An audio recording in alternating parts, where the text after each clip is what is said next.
My name is Jennifer Wood, and I want you to listen very carefully to what I'm about to tell you. 78 years on this earth have taught me that the cruelest betrayals don't come from strangers. They come from the people who call you mom, and then treat you like yesterday's newspaper when you're no longer convenient. Before we jump back in, tell us where you're tuning in from, and if this story touches you, make sure you're subscribed, because tomorrow, I've saved something extra special for you. 3 months ago, I thought I was going to spend a pleasant afternoon touring Meadowbrook Assisted Living with my son David. He'd been so concerned about me living alone after my fall last winter. "Just to see what's available, Mom," he said, his voice soft with what I believed was genuine care. "Just in case we ever need options down the road." I should have known better. I should have seen the signs. But when you love someone the way a mother loves her child, you tend to see only what you want to see. You make excuses for behavior that would send red flags shooting up if it came from anyone else. Today, as I sit in room 247 of Meadowbrook Assisted Living, looking at the 4 walls that have become my prison, I'm going to tell you exactly how my own son manipulated me into this place and then abandoned me here like unwanted furniture. But more importantly, I'm going to tell you what I did about it. Because you see, David made one crucial mistake. He assumed that because I'm old, I'm powerless. He assumed that because I trusted him, I was stupid. And he definitely assumed that his inheritance was guaranteed, no matter how he treated me.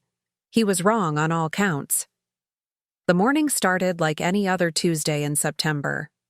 I remember because I had my weekly hair appointment scheduled for 2 o'clock, and I was particularly excited about trying a new shade that Martha at the salon had recommended. At 78, I still believe in looking my best. My late husband. Robert used to say that confidence was the most beautiful thing a woman could wear, and even though he's been gone for 12 years now, I've never forgotten that. I was in my garden, deadheading the last of the summer roses, when David's car pulled into my driveway. He didn't usually visit on weekdays. His insurance business kept him busy, and his wife Sharon was always scheduling something for the evenings. But there he was, stepping out of his black BMW with that practiced smile he wore when he wanted something. "Good morning, beautiful," he called out, using the pet name he'd had for me since childhood. It still made my heart flutter a little, I'll admit. Despite everything that's happened, despite what I know now, there's still a part of me that remembers the sweet little boy who used to crawl into my bed during thunderstorms and tell me I was the bravest person in the world. I straightened up from the rose bush, brushing the dirt from my gardening gloves. "David, honey, what a lovely surprise. I wasn't expecting you today." He walked over and kissed my cheek, and I caught a whiff of his expensive cologne.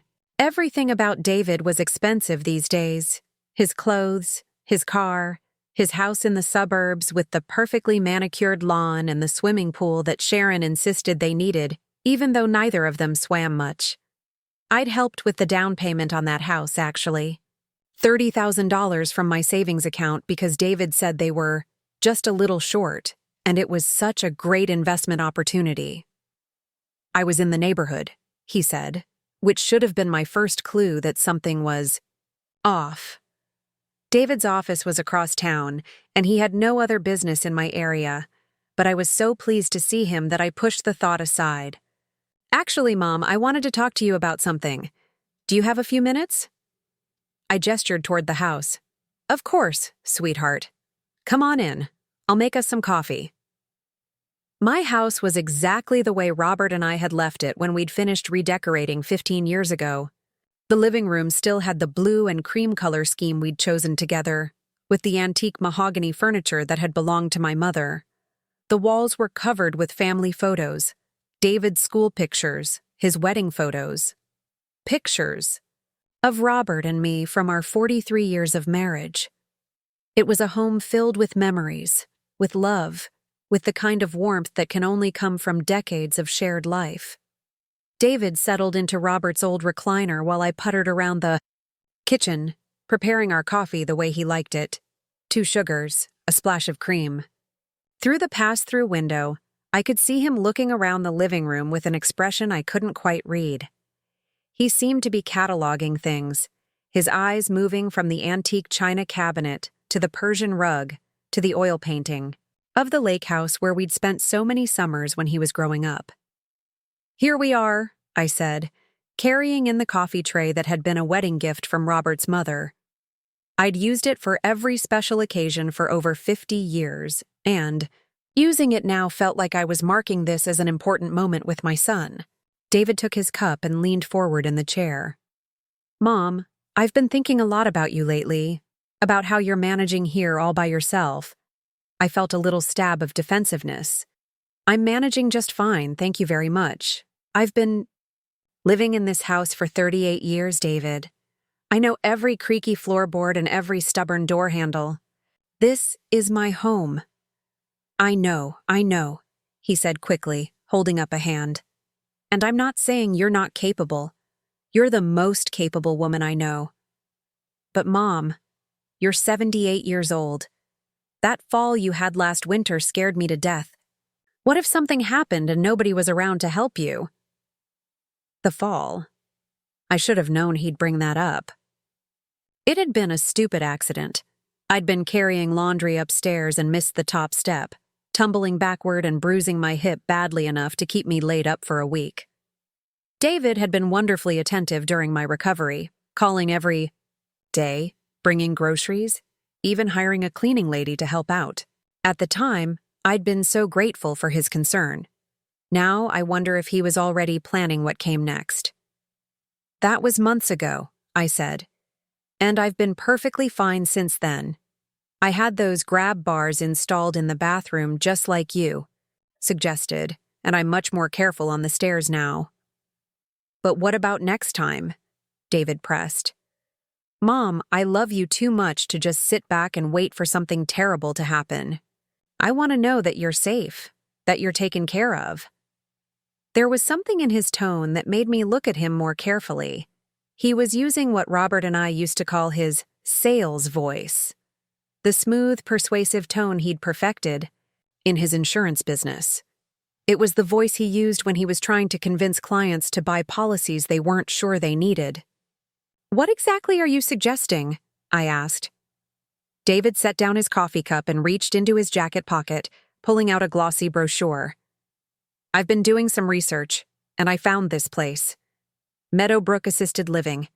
It's supposed to be one of the nicest facilities in the area. I was thinking maybe we could just go take a look at it, just to see what's available. You know?" Preparing and narrating this story took us a lot of time, so if you are enjoying it, subscribe to our channel. It means a lot to us. Now back to the story. Just in case we ever need options down the road. I took the brochure from him and flipped through it. The photos showed cheerful rooms with big windows, smiling elderly residents engaged in various activities, staff members who looked like they genuinely cared. It did look nice, I had to admit. But the idea of leaving my home, of giving up my independence, made my stomach clench with anxiety. "I don't know, David," I said slowly. "I really don't think I'm ready for something like this." "I'm not saying you need to move in tomorrow," he said quickly. "I'm just saying, let's go look. What's the harm in looking? And if you hate it, we'll never mention it again. But if you like it, well, at least we'll know it's there if we ever need it." I studied my son's face.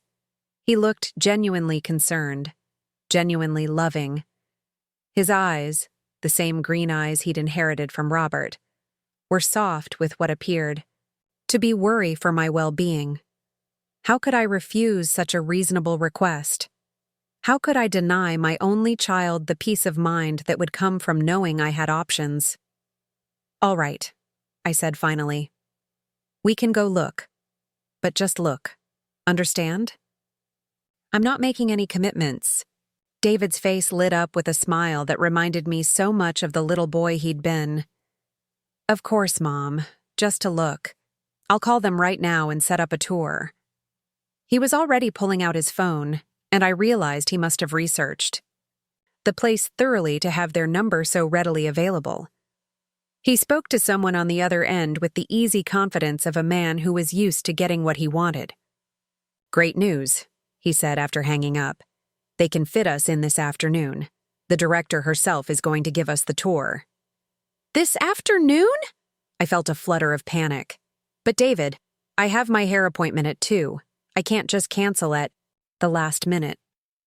"Mom, this is more important than your hair," he said, and there was just a hint of impatience in his voice that he quickly covered with another smile. "Besides, you look beautiful just as you are. We'll reschedule the hair appointment for another day." I should have insisted on keeping my appointment. I should have told him that my commitments mattered too, that my routine was important to me. But David was already putting the brochure back in his pocket and standing up, clearly expecting me to go along with his plan. "I suppose I should change clothes," I said, looking down at my gardening outfit.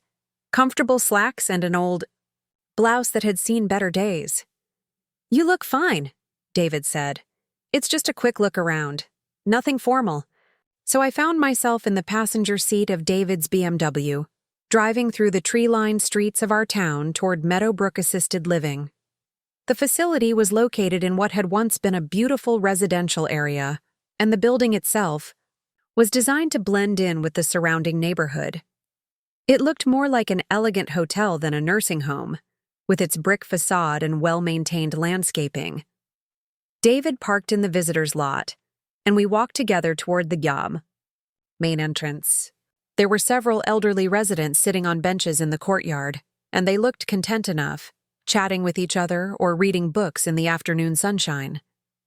The lobby was impressive: high ceilings, comfortable seating areas, and a reception desk staffed by a young woman with a warm smile. Everything smelled clean and fresh, without the institutional odors I'd been dreading. "Mrs. Wood?" A middle-aged woman in a navy blue suit approached us with an extended hand. "I'm Margaret Peterson, the director here at Meadowbrook. Your son tells me you're interested in learning more about our community." I shook her hand, noting the firm grip and direct eye contact. "We're just looking," I said quickly. "Just getting information for the future." "Of course," she said smoothly. "That's exactly the right approach. It's always better to explore your options before you actually need them. Shall we start with a tour of our common areas?" Margaret Peterson was clearly an expert at this. She guided us through the facility with practiced ease, pointing out the dining room with its cloth napkins and fresh flowers on every table, the library with its comfortable reading chairs and extensive collection of books, the activity rooms where residents were engaged in everything from watercolor painting to card games. Everything was lovely. Everything was designed to make me feel like this was a place where I could be happy, where I could maintain my dignity and independence while still having the support I might need as I got older. The staff members we encountered were genuinely friendly, and the residents seemed well cared for and content. "Now, let me show you one of our available units," Margaret said, leading us down a carpeted hallway lined with cheerful artwork. "This is one of our most popular floor plans." She opened the door to reveal a spacious one-bedroom apartment with a small kitchen, a comfortable living area, and large windows that looked out onto the courtyard. The decor was neutral but pleasant, and I could see how someone could make it feel like home with their own furniture and personal belongings. "The nice thing about this particular unit," Margaret was saying, "is that it comes available immediately. Some of our other options have waiting lists, but if someone were interested in this one, they could move in right away." David was asking questions about meal plans and medical services, and I found myself tuning out their conversation as I walked around the apartment. It wasn't that it was unpleasant. It was actually quite nice. But it wasn't home. It wasn't the house where Robert and I had built our life together, where I'd raised David, where every room held memories that went back decades. "What do you think, Mom?" David's voice broke through my reverie. "It's very nice," I said honestly. "But as I said, I'm not ready to make any changes right now." Margaret Peterson smiled. "Of course, this is a big decision, and it shouldn't be rushed. Why don't I give you some information to take home, and you can think it over. There's no pressure at all."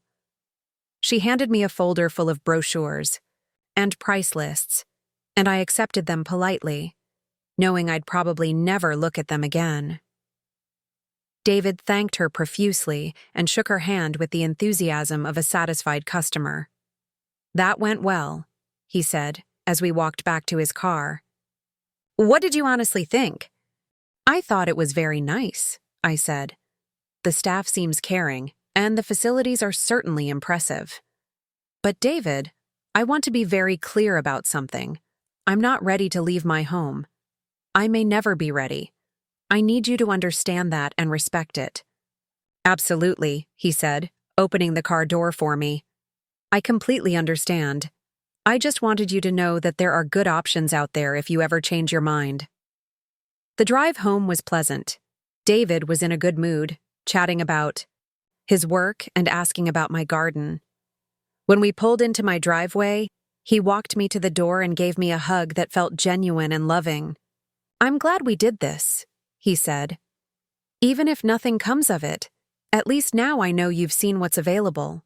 "Yes," I agreed. "And now you know that I'm perfectly happy where I am." He kissed my cheek and headed back to his car. "I'll call you tomorrow, Mom. Love you." "Love you too, sweetheart." I watched him drive away, then went inside to my quiet house. I put the Meadowbrook folder on the kitchen counter and went upstairs to change out of my good clothes. In the mirror, I caught sight of myself and realized that David had been right about one thing. I did look perfectly presentable even without my weekly hair appointment. But that wasn't the point. The point was that my routine mattered to me, and he'd dismissed it as unimportant. Still, I pushed the thought away. David loved me and was concerned about my welfare. There was nothing wrong with that. If anything, I should be grateful to have a son who cared so much about my future. I never looked at the Meadowbrook folder again. I meant to throw it away, but somehow it just stayed there on the kitchen counter, gathering dust among the mail and grocery store circulars. I forgot about it entirely until 3 weeks later, when David showed up at my door again. This time, he wasn't alone. Sharon was with him, looking perfectly put together as always in her designer jeans and cashmere sweater. Her smile was a little too bright, her manner a little too enthusiastic. "Jenny," she said, using the nickname she'd adopted for me after she and David got married. "You look wonderful. David's been telling me all about your visit to Meadowbrook. How exciting." Exciting wasn't the word I would have chosen, but I invited them in and offered coffee. Sharon declined, saying she was trying to cut back on caffeine, but David accepted a cup. "Actually, Mom," he said, settling into Robert's chair again, "we wanted to talk to you about Meadowbrook. Sharon and I have been discussing your situation, and we both think it might be time to seriously consider making a move." I felt that familiar stab of defensiveness. My situation? What situation? Sharon leaned forward on the couch, her expression earnest. "Jenny, we're just concerned about you. Living alone in this big house, managing everything by yourself. It's a lot for anyone, especially someone your age. Someone my age." There it was again, that subtle reminder that I was old, that I was somehow less capable than I'd been before. But I was the same person I'd always been. Yes, I moved a little more slowly than I used to, and yes, I sometimes forgot where I'd put my reading glasses. But my mind was sharp, my health was good, and I was perfectly capable of taking care of myself. "I appreciate your concern," I said carefully, "but I'm managing just fine." David and Sharon exchanged a look that I couldn't interpret. It was Sharon who spoke next. "Jenny, we know you think you're managing fine, and maybe you are right now. But what about 6 months from now? A year from now? Wouldn't it be better to make this transition while you're still healthy and able to enjoy it, rather than waiting until there's a crisis?" "What transition?" I asked. "I haven't agreed to any transition." David set down his coffee cup.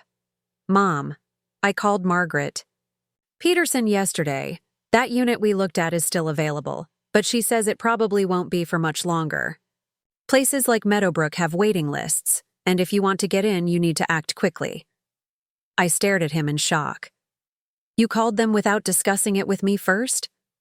I was just getting information, he said defensively. I thought, you'd want to know that the option was still there. David, I told you very clearly that I'm not ready to make any changes. I told you I may never be ready. Why would you call them and give them the impression that I'm interested? Sharon jumped in before David could answer. Jenny, nobody's trying to pressure you. We're just trying to help you plan for your future. You're so lucky to have options like Meadowbrook. Some people wait years to get into a place that nice. But I don't want to get into any place, I said, my voice rising slightly. I want to stay in my own home. This is where I belong. This is where Robert and I built our life together. This is where I raised David. I can't believe you're both sitting here trying to convince me to leave it. David's expression softened. Mom, I know this house means a lot to you. It means a lot to me too. But be practical. It's way too big for one person. The maintenance alone must be overwhelming. And what about the property taxes? The utilities? You could sell this place and use the money to pay for a beautiful apartment at Meadowbrook with all your needs taken care of. The money. There it was. I should have seen it coming, but somehow I hadn't. David wasn't just concerned about my welfare. He was thinking about the financial burden of maintaining me in my own home versus the efficiency of having me tucked away in an assisted living facility. The expenses are manageable, I said quietly. Your father left me very well provided for, and I've been careful with my money over the years. I know Dad left you comfortable, David said, but Mom, you're spending money on this house that you could be saving for your future care. What if you need medical attention down the road? What if you need specialized care that isn't covered by insurance? Wouldn't it be smarter to conserve your resources now while you still can? I looked at my son, really looked at him, and for the first time, I began to see past the caring facade to something that made my stomach turn. He was calculating. He was thinking about my money, about my estate, about what would be left for him when I was gone. I think you both should leave now, I said, standing up from my chair. I need some time to think about this conversation. David looked genuinely surprised. Mom, we didn't mean to upset you. We're just trying to help. I know what you think. You're doing, I said, walking toward the front door. But I need you to understand something very clearly. This is my life, my home, and my decision. I will not be bullied or manipulated into doing something I don't want to do. Sharon gathered her purse and followed David to the door. Jenny, please don't be angry with us. We love you and we just want what's best for you. If you love me, I said, then you'll respect my wishes and stop pressuring me to leave my home. After they left, I sat in my living room for a long time, looking at the family photos on the mantel. There was David at age 5, grinning as he showed off a missing tooth. David at his high school graduation, looking so proud in his cap and gown. David on his wedding day, handsome in his tuxedo with Sharon beautiful beside him in her white dress. When had he changed? When had my sweet, loving son become someone who saw me as a problem to be solved rather than a person to be cherished? Or had he always been this way, and I'd just been too blind to see it? I didn't sleep well that night.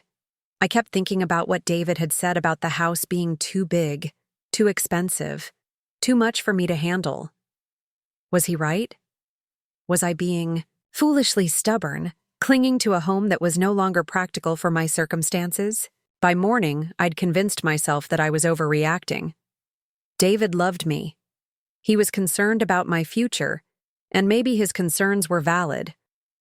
Maybe I should at least consider the possibility that a change might be good for me. When he called, the next day I was ready to listen. Mom, I hope you're not still upset about yesterday. Sharon and I talked about it last night, and we realized we came on too strong. We're sorry. Thank you for saying that, I said. I appreciate the apology. The thing is, though, Mom, I'm really worried about you. Not just about the house, but about you being alone so much. When's the last time you had a real conversation with someone other than me or Sharon? When's the last time you did something social, something fun? I tried to think of an answer and realized I couldn't come up with one easily. My social circle had shrunk over the years as friends moved away or passed away. I'd been spending more and more time alone, and I hadn't really noticed until David pointed it out. Maybe you have a point, I admitted. I know I do. And Mom, that's why I think Meadowbrook could be so good for you. You'd have people to talk to, activities to participate in, a whole community of people in similar situations. You wouldn't be isolated anymore. He was making sense. I hated to admit it, but he was making sense. What if we went back for another visit? He suggested. This time, maybe we could stay for lunch, meet some of the residents, get a better feel for what life there would actually be like. I found myself agreeing. All right, we can do that. Great. I'll call Margaret Peterson and set it up. And Mom? Thank you for keeping an open mind about this. I know it's not easy. The second visit to Meadowbrook was different from the first. This time, Margaret Peterson introduced me to several residents, and I had to admit they seemed genuinely happy. There was Eleanor, a former teacher who told me about the book club she'd started. There was Frank, a retired engineer who was building model airplanes in the crafts room.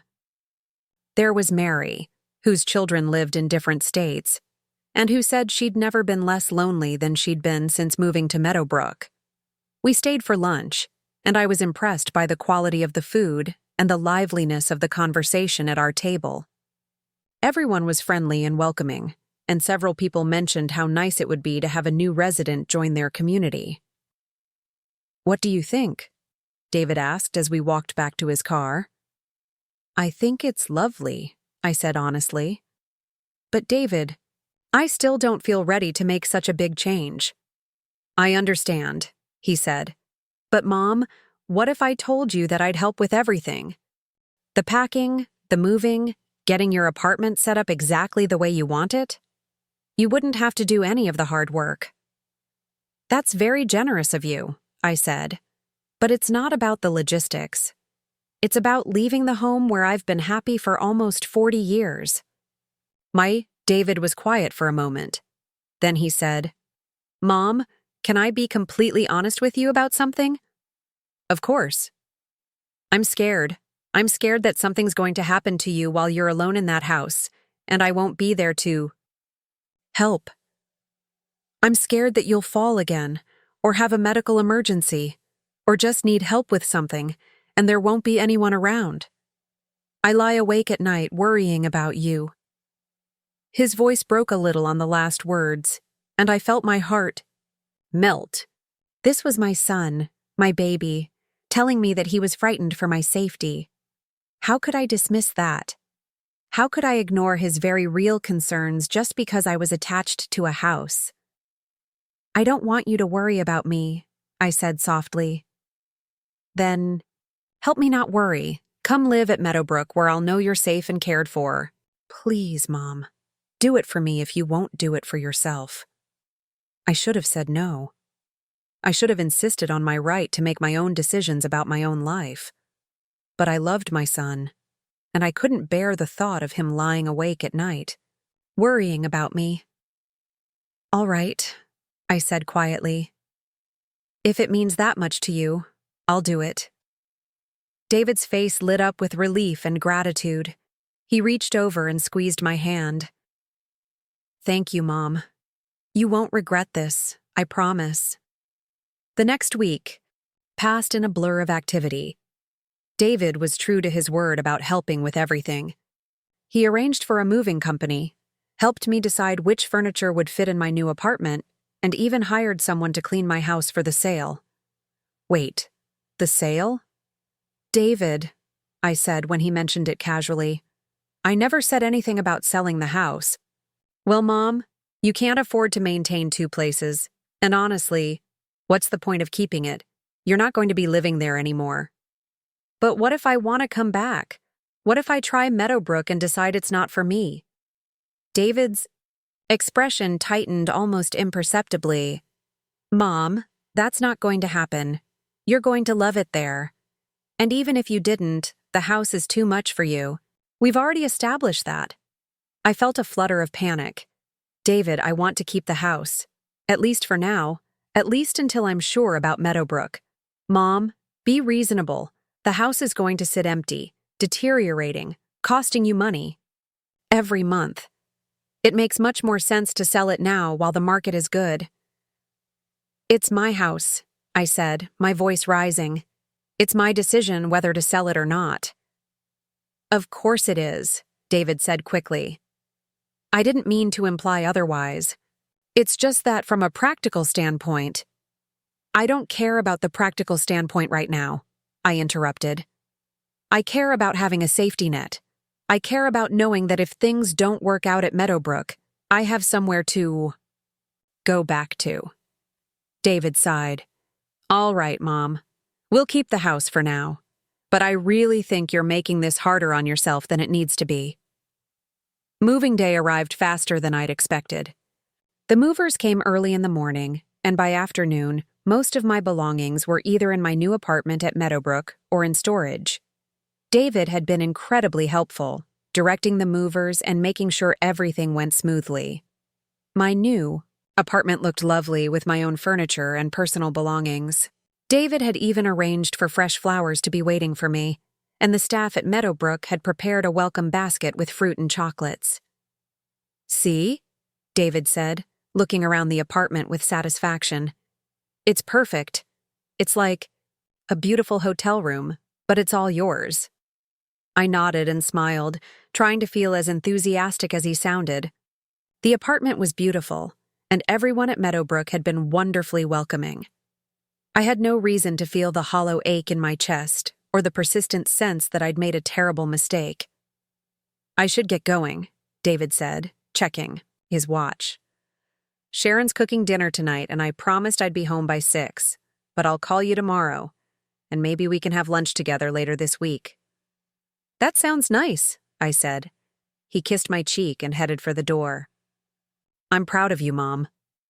I know this wasn't easy, but you did the right thing. After he left, I sat in my new living room, surrounded by familiar furniture in an unfamiliar place. Through the window, I could see the courtyard where several residents were enjoying the evening air. It was peaceful and pleasant, and I had no reason to feel anything but content.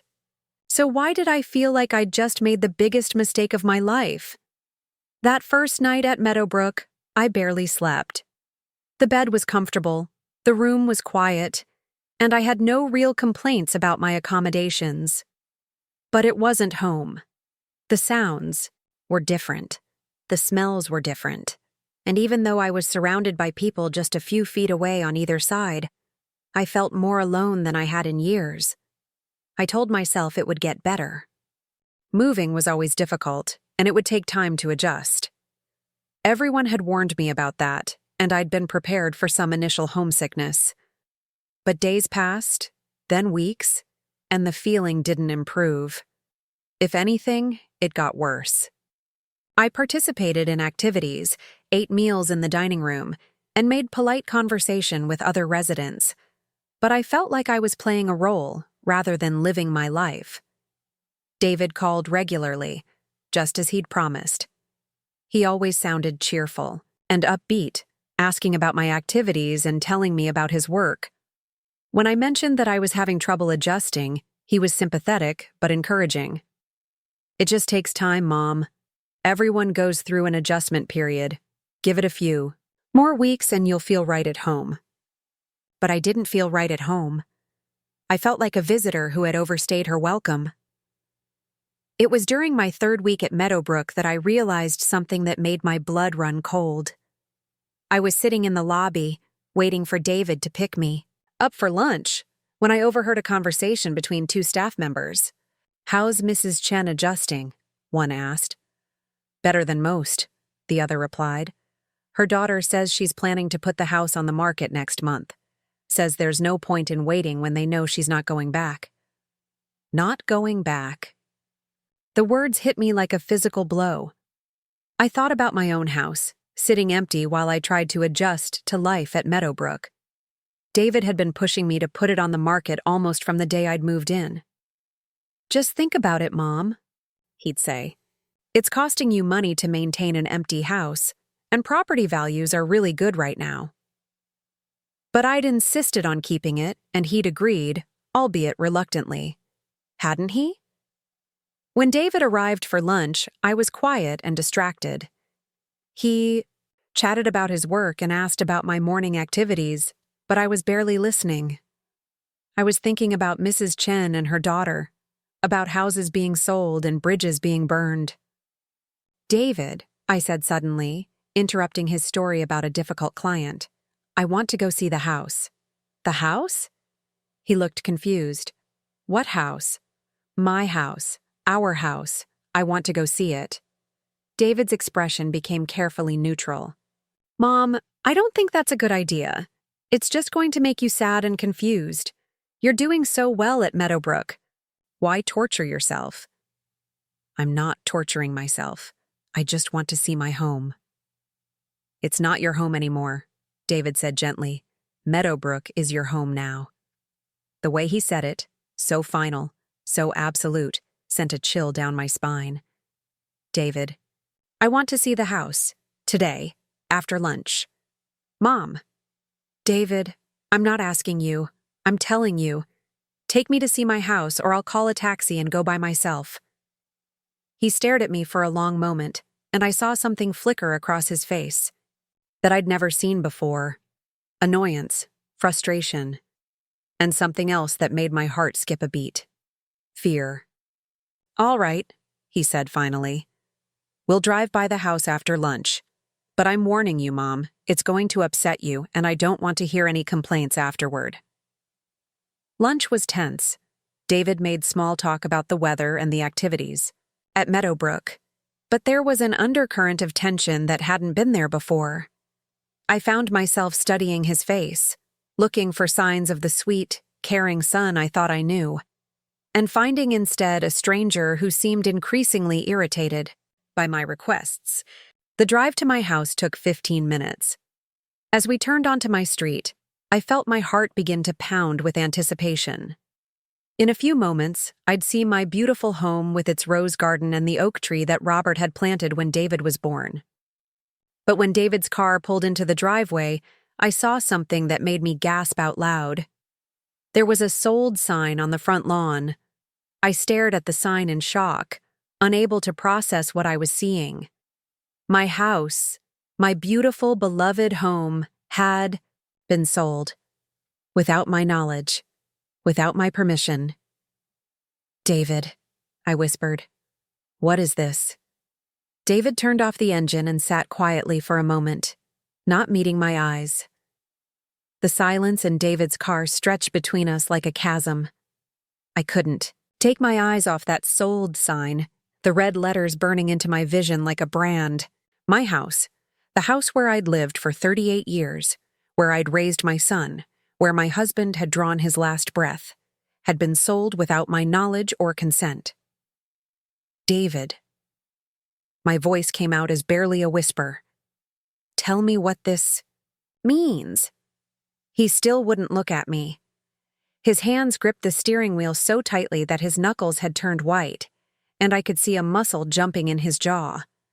When he finally spoke, his voice was carefully controlled, like he was trying very hard not to lose his temper. "Mom, I was going to tell you, I was waiting for the right time." "The right time for what? To tell me that you sold my house without my permission?" "I didn't sell it without your permission," he said, finally turning to face me. "You signed papers giving me power of attorney to handle your affairs while you were transitioning to Meadowbrook. It was all completely legal." I stared at him in shock.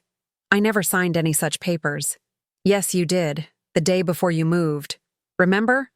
I brought over some documents for you to sign, and I explained that it was just paperwork to make the transition easier. Insurance forms, change of address notifications, that sort of thing." A cold certainty began to settle in my chest, I remembered that day. David had indeed brought over a stack of papers, and I'd been so overwhelmed with the emotions of leaving my home that I'd barely glanced at them before signing. He'd been standing over me, pointing to signature lines and saying things, like just standard forms and nothing important, just logistics. "You tricked me," I said, my voice growing stronger with anger. "You deliberately misrepresented what those papers were." "I didn't trick you. I protected you. Mom, you were getting emotional and irrational about keeping the house. Someone had to make the practical decisions." Practical decisions? David, that house was my security. It was my fallback plan if things didn't work out at Meadowbrook. You took away my choice. David's careful control finally cracked. "Your choice? Mom, what choice? You can't live alone anymore. You proved that when you fell down the stairs. And could have died if Mrs. Henderson next door hadn't checked on you. You can't maintain a house that size. You can't drive safely anymore. Don't think I haven't noticed how you avoid driving at night or in bad weather. You can't even remember to take your medications consistently." Each word hit me like a slap. I remember my medications just fine. "Do you? Then why did I find that pill organizer only half used when I was packing up your bathroom? Why were there expired prescriptions sitting in your medicine cabinet? Mom, you're not as capable as you think you are, and someone had to step in before you hurt yourself or worse." I felt tears stinging my eyes, but I refused to let them fall. "Even if all of that were true, and I'm not saying it is, you had no right to make that decision for me. That house was mine. Those were my belongings, my memories, my life. And now that life is at Meadowbrook, where you're safe and cared for. Mom, I know this is hard, but you need to trust me. I'm doing what's best for you." "What's best for me or what's best for you?" David's face darkened. "What's that supposed to mean?" "It means that maintaining my house was expensive, wasn't it? It means that as long as I lived there independently, you couldn't be sure about your inheritance. It means that selling the house and putting me in assisted living guarantees that there will be something left for you when I'm gone." That's a terrible thing to say. David's voice was cold now, all pretense of patience gone. "I can't believe you'd accuse me of something like that. Then explain to me why you felt it was necessary to trick me into signing away my rights. Explain to me why you sold my house 3 weeks after I moved out. Explain to me why you never mentioned that the papers I was signing included a power of attorney." "Because I knew you'd react exactly like this. I knew you'd get emotional and irrational and refuse to do what was obviously the right thing. Someone had to be the adult. In this situation, Mom, and apparently that someone was me." The condescension in his voice was like acid. This man sitting beside me, this stranger who looked like my son but spoke to me like I was a confused child, was telling me that he'd deceived me for my own good. That he'd stripped away my autonomy because he knew better than I did what I needed. "Take me back to Meadowbrook," I said quietly. "Mom, I know you're upset, but take me back now." The drive back was silent except for the sound of my own heart pounding in my ears. I stared out the window at the familiar streets of my neighborhood, knowing that I no longer had any claim to this place. I was truly homeless now, dependent entirely on the charity of Meadowbrook Assisted Living and the goodwill of a son who had proven himself willing to lie to me when it suited his purposes. When we pulled into the Meadowbrook parking lot, David tried one more time to smooth things over. "Mom, I know you're angry right now, but in a few months, you'll see that this was the right decision. You'll be settled and happy at Meadowbrook, and you won't even miss the house." I turned to look at him, really look at him, and tried to find some trace of the little boy who used to tell me I was the bravest person in the world. But all I saw was a middle-aged man who thought he knew what was best for everyone and felt entitled to make decisions for other people without their consent. "David," I said slowly, "I want you to understand something very clearly. What you did to me today, the lying, the deception, the complete disregard for my wishes, has changed everything between us. I don't know if I can forgive this. Mom, you're being dramatic. In 6 months, you'll thank me for this. No, I said, opening the car door. I won't. I walked into Meadowbrook without looking back, and I didn't answer when David called my name. I went straight to my apartment and closed the door behind me, then sat in my familiar armchair and tried to process what had just happened to my life. The apartment felt different now. Before, it had been a temporary refuge, a place I was trying out while keeping my real home as a safety net. Now it was simply a room where I would live until I died, because I had nowhere else to go. David had made sure of that. I tried to think rationally about my situation. I had enough money to live comfortably at Meadowbrook for many years. The staff was kind, the facilities were excellent, and the other residents were pleasant company. By any objective measure, I should be grateful for my circumstances, but I felt like a prisoner. That evening, I skipped dinner in the dining room and asked for a tray to be brought to my apartment. I couldn't face making conversation with the other residents, couldn't pretend to be grateful and content when I felt like my world had been torn apart. Margaret Peterson knocked on my door around 8 o'clock. Mrs. Wood, I heard you weren't feeling well today. Is there anything I can do for you? I invited her in, and she sat on my couch with the practiced ease of someone who was used to dealing with distressed residents. Would you like to talk about what's troubling you? She asked gently. I found myself telling her the whole story, about David's pressure to move to Meadowbrook, about the papers I'd signed without understanding what they were, about discovering that my house had been sold without my knowledge. Margaret listened without interrupting, her expression growing more serious as I talked. Mrs. Wood, she said when I finished, I'm going to be very direct with you. What your son did was not uncommon, but it was wrong. Many adult children convince their elderly parents to sign documents they don't fully understand, especially when emotions are running high. It's a form of financial abuse, even when it's done with good intentions. Financial abuse. The words hit me like a physical blow. My own son had financially abused me. The question now, Margaret continued, is what you want to do about it. Do you have a copy of the power of attorney documents you signed? I shook my head. David said he'd bring me copies, but he never did. That's another red flag. You're entitled to copies of any legal documents you sign. I'd recommend that you contact a lawyer and have them review your situation. There may be legal remedies available to you. But what good would that do now? The house is already sold. Maybe, maybe not. If the power of attorney was obtained through deception, it might be invalidated. And even if the sale stands, you might be entitled to damages. More importantly, you might be able to revoke the power of attorney so that your son can't make any more decisions on your behalf.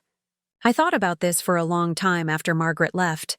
The idea of taking legal action against my own son felt both impossible and necessary. Impossible because he was my child, the baby I'd carried and nursed and loved unconditionally for 43 years. Necessary because he'd proven that he couldn't be trusted with my welfare or my dignity.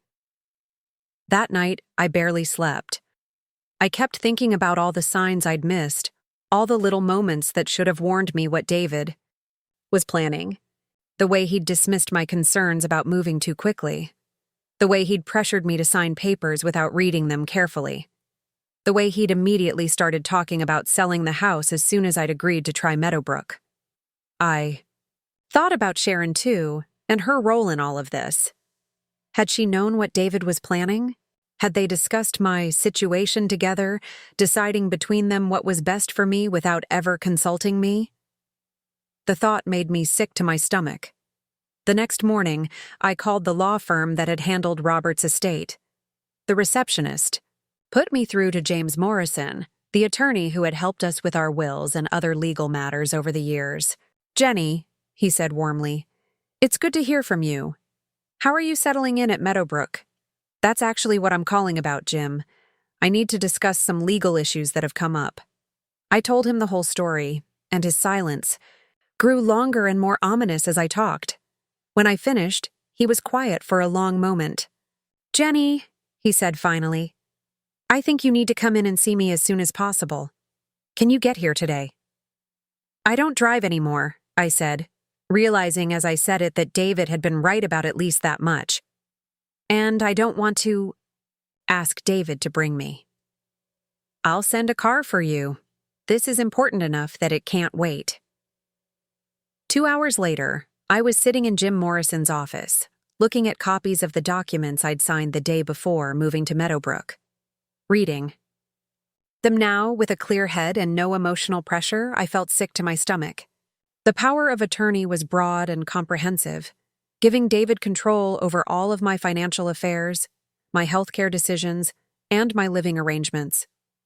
There were also documents transferring the deed of my house into David's name for estate planning purposes, and papers authorizing him to access all of my bank accounts and investment portfolios.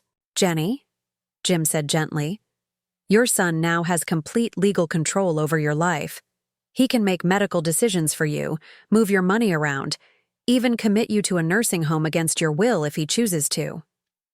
But I didn't understand what I was signing. He told me it was just routine paperwork. "I believe you. The question is whether we can prove that in court. Tell me exactly what David said to you when he presented these papers." I recounted the conversation as best I could remember it, and Jim took notes. When I finished, he leaned back in his chair and looked thoughtful. "We might have grounds to challenge the power of attorney based on undue influence and misrepresentation. But Jenny, I have to warn you that fighting this will be expensive and emotionally draining, and David will almost certainly contest any legal action you take. Are you prepared for that kind of battle with your son?"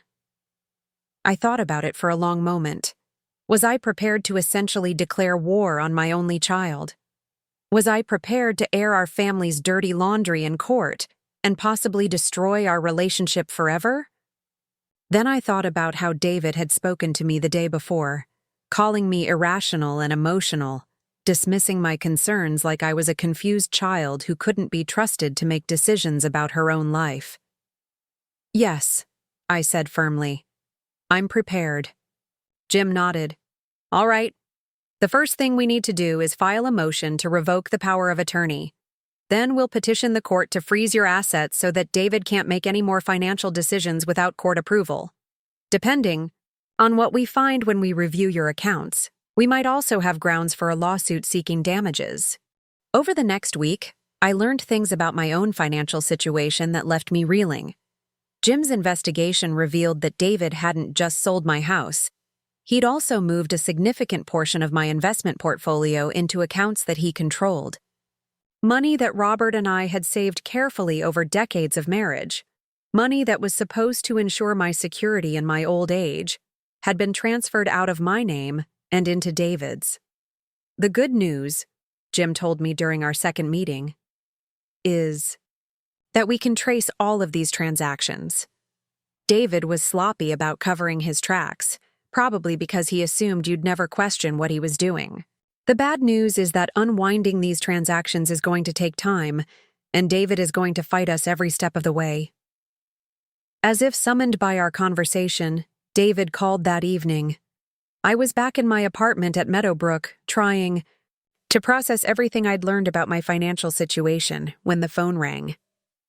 "Hi, Mom," he said, his voice carefully cheerful. "I just wanted to check on you. I heard from Margaret Peterson that you seemed upset yesterday." "I wonder why that might be," I said dryly. "Mom, I hope you're not still dwelling on the house situation. I really think it's time to move forward and focus on settling in at Meadowbrook." "Actually, David, I've been thinking a lot about moving forward. In fact, I've been talking to Jim Morrison about some legal matters." The silence on the other end of the phone was telling. When David finally spoke, his voice had lost all traces of artificial cheer. "What kind of legal matters?" "The kind that involve power of attorney documents and financial transactions that were made without my full understanding or consent." "Mom, you're making a mistake. You signed those papers willingly, and everything I've done has been in your best interests. If you start making wild accusations and involving lawyers, you're going to regret it." The threat in his voice was unmistakable, and it crystallized something inside me. This wasn't my loving son speaking to me with concern for my welfare. This was a man who'd been caught manipulating and stealing from his elderly mother, and who was now trying to intimidate me into silence. "David," I said calmly, "I want you to listen to me very carefully. I know what you've done. I know about the house, about the money you've moved out of my accounts, about the documents you tricked me into signing. And I know that what you've done is not just morally wrong, it's illegal. You don't know what you're talking about. I know exactly what I'm talking about. And I know that you have 48 hours to return control of my finances to me voluntarily, or I'm going to pursue every legal remedy available to me." "Mom, you're making a huge mistake. You're going to destroy our relationship over money."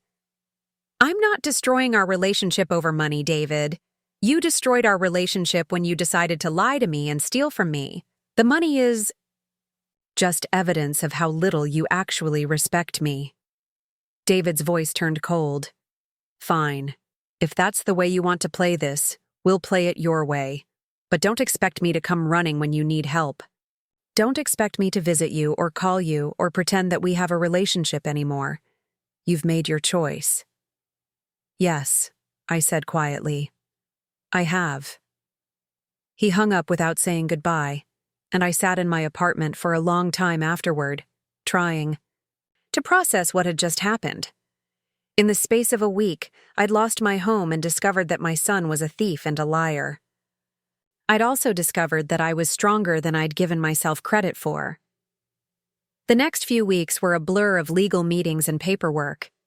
Jim Morrison worked tirelessly to unravel the financial mess that David had created, and slowly, piece by piece, we began to regain control of my assets. The power of attorney was revoked by court order, and David was legally prohibited from accessing my accounts or making any decisions on my behalf. But the emotional toll was enormous. David made good on his threat to cut off contact with me. He didn't call, didn't visit, and didn't respond to the messages I left for him. Sharon was equally absent from my life, and I realized that whatever relationship I'd thought we had was entirely dependent on my willingness to be a compliant, grateful mother-in-law who didn't ask difficult questions. I found myself grieving, not just for the relationship I'd lost, but for the relationship I'd thought I had. For 43 years, I'd believed that David loved me unconditionally, that he valued my opinions and respected my autonomy. Learning that he saw me as nothing more than an inconvenient obstacle to his inheritance was devastating in ways I hadn't expected. The other residents at Meadowbrook were kind and supportive during this difficult time. Eleanor, the former teacher, who ran the book club, became a particular friend and confidant. She'd been through her own family drama when her children had tried to pressure her into signing over control of her finances, so she understood what I was going through in ways that others couldn't. "The hardest part," she told me one afternoon as we sat in the garden, "isn't losing the money, or even losing the house. It's losing the illusion that your children see you as a person worthy of respect and dignity." She was right. I could have lived with David's genuine concern for my safety. I could have forgiven him for pushing me to move to Meadowbrook if it had really been about my welfare. But I couldn't forgive the calculated way he'd manipulated me, or the contempt he'd shown for my intelligence and my right to make my own decisions. 3 months after our confrontation, I received a letter from David's attorney. It was cold and formal, outlining his position that all of his actions had been legal and in my best interests, and demanding that I cease what the letter called my harassment of him through the legal system. Reading that letter, I felt something inside me shift and harden. David wasn't just unrepentant about what he'd done. He was actively portraying himself as the victim of my unreasonable demands for autonomy and honesty. He genuinely seemed to believe that he was the injured party in this situation, That's when I decided that revoking the power of attorney and recovering my stolen assets wasn't enough. David needed to face real consequences for what he'd done, and he needed to understand that his actions had permanently altered the course of his life in ways he hadn't anticipated. I called Jim Morrison and asked him to schedule a meeting. When I arrived at his office the next day, I had a very specific request. "Jim, I want to change my will." He looked at me carefully. "Jenny, you should think very hard about this. Disinheriting David is a decision that can't be easily undone. And if you're doing it out of anger—" "I'm not doing it out of anger," I interrupted. "I'm doing it out of clarity. David has shown me exactly how he views our relationship and exactly how much respect he has for me as a person. He's also shown me that he feels entitled to my money and my property regardless of how he treats me. I see no reason to reward that behavior with an inheritance." Jim was quiet for a long moment. "All right. If you're certain about this, we can draft a new will. But I'd recommend that you take some time to think about it first. Maybe wait a few more months and see if David comes to his senses and tries to repair your relationship. He's had 3 months to apologize, or even to acknowledge that what he did was wrong. Instead, he's hired a lawyer to threaten me. That tells me everything I need to know about his character and his priorities." Over the next several weeks, Jim and I worked together to create a new will that reflected my changed understanding of my family situation. The process was both liberating and heartbreaking. Liberating, because I was finally taking control of my own destiny instead of allowing David to manipulate me through a combination of guilt and false concern. Heartbreaking because it represented the final acknowledgement that the loving relationship I'd thought I had with my son had been largely an illusion. I left small bequests to several charities that Robert and I had supported over the years, including the animal shelter where we'd gotten our dog Max, and the library where I'd volunteered for 20 years. I left a substantial amount to Meadowbrook Assisted Living to establish a fund for residents who couldn't afford the full cost of care. And I left the remainder, the vast majority of my estate, to a foundation that provided legal assistance to elderly people who were victims of financial abuse by family members. The irony wasn't lost on me. David's greed and manipulation had led directly to his complete disinheritance, and the money he'd been so eager to control would now be used to help other elderly people fight against exactly the kind of abuse he'd perpetrated against me. When the new will was finalized, I felt a sense of peace that I hadn't experienced since before David had first brought up the idea of moving to Meadowbrook. I was no longer a victim of his manipulation. I was no longer dependent on his goodwill, or subject to his whims about my living situation or my finances. I was free. That freedom came with a price, of course. The holidays were particularly difficult. Thanksgiving and Christmas had always been times when David, Sharon, and I would gather together to share meals and exchange gifts. This year, I spent both holidays at Meadowbrook, participating in the facility's celebrations and trying to create new traditions with my fellow residents. It wasn't the same as having family, but it was better than pretending to have a relationship with people who saw me as a burden rather than a beloved mother and mother-in-law.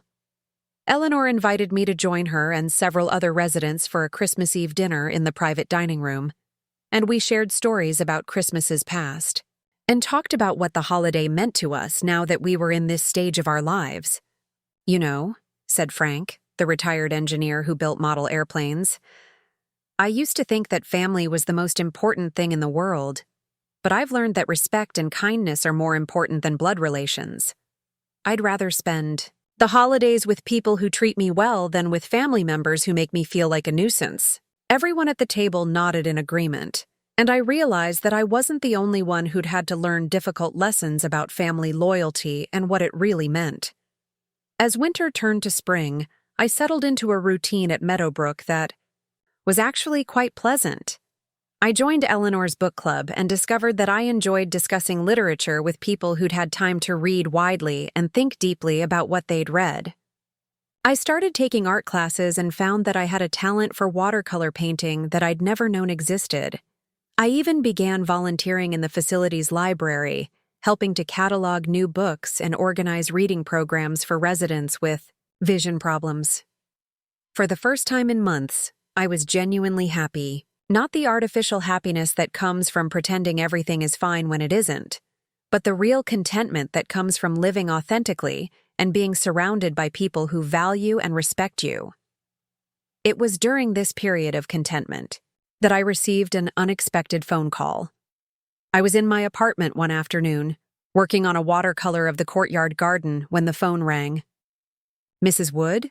This is Detective Sarah Martinez with the County Fraud Division. I'm calling about a complaint that's been filed regarding financial exploitation of an elderly person. I wonder if I could speak with you about your son, David Wood." My heart began to pound. What kind of complaint? "We've received information suggesting that Mr. Wood may have engaged in a pattern of financial abuse against elderly family members. We're investigating several similar cases, and your name has come up as a potential victim. Would you be willing to speak with me about your experiences?" I thought about this for a moment. Taking civil action against David to recover my stolen assets was one thing. Cooperating with a criminal investigation was another matter entirely. If David was charged with financial crimes, he could face jail time. His insurance business could be ruined. His entire life could be destroyed.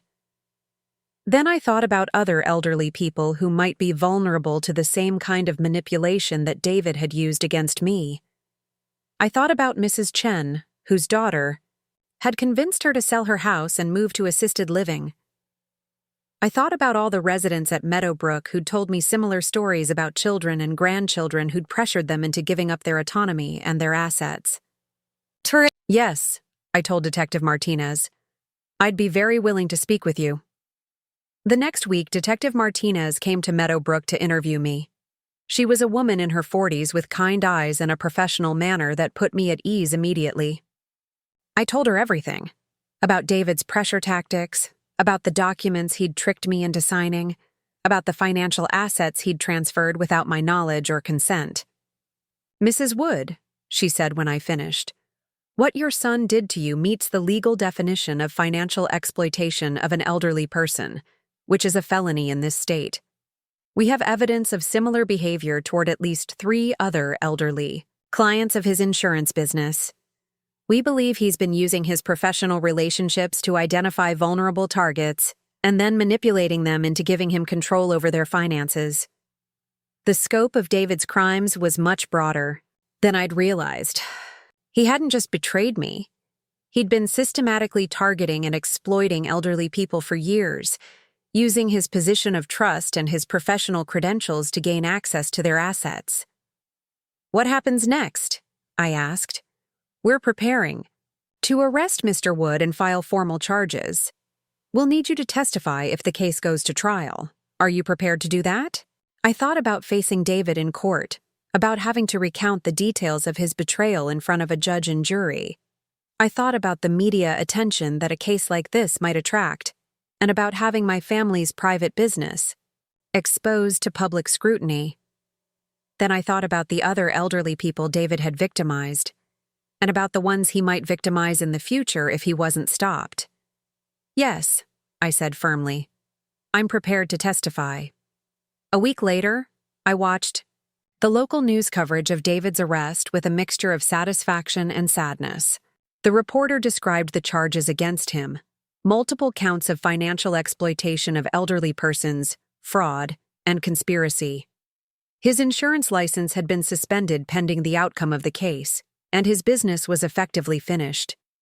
Sharon appeared briefly on camera, walking quickly to her car while reporters shouted questions at her. She looked haggard and frightened, and I found myself feeling sorry for her despite everything. She'd benefited from David's crimes, but I wasn't sure she'd fully understood the extent of what he was doing.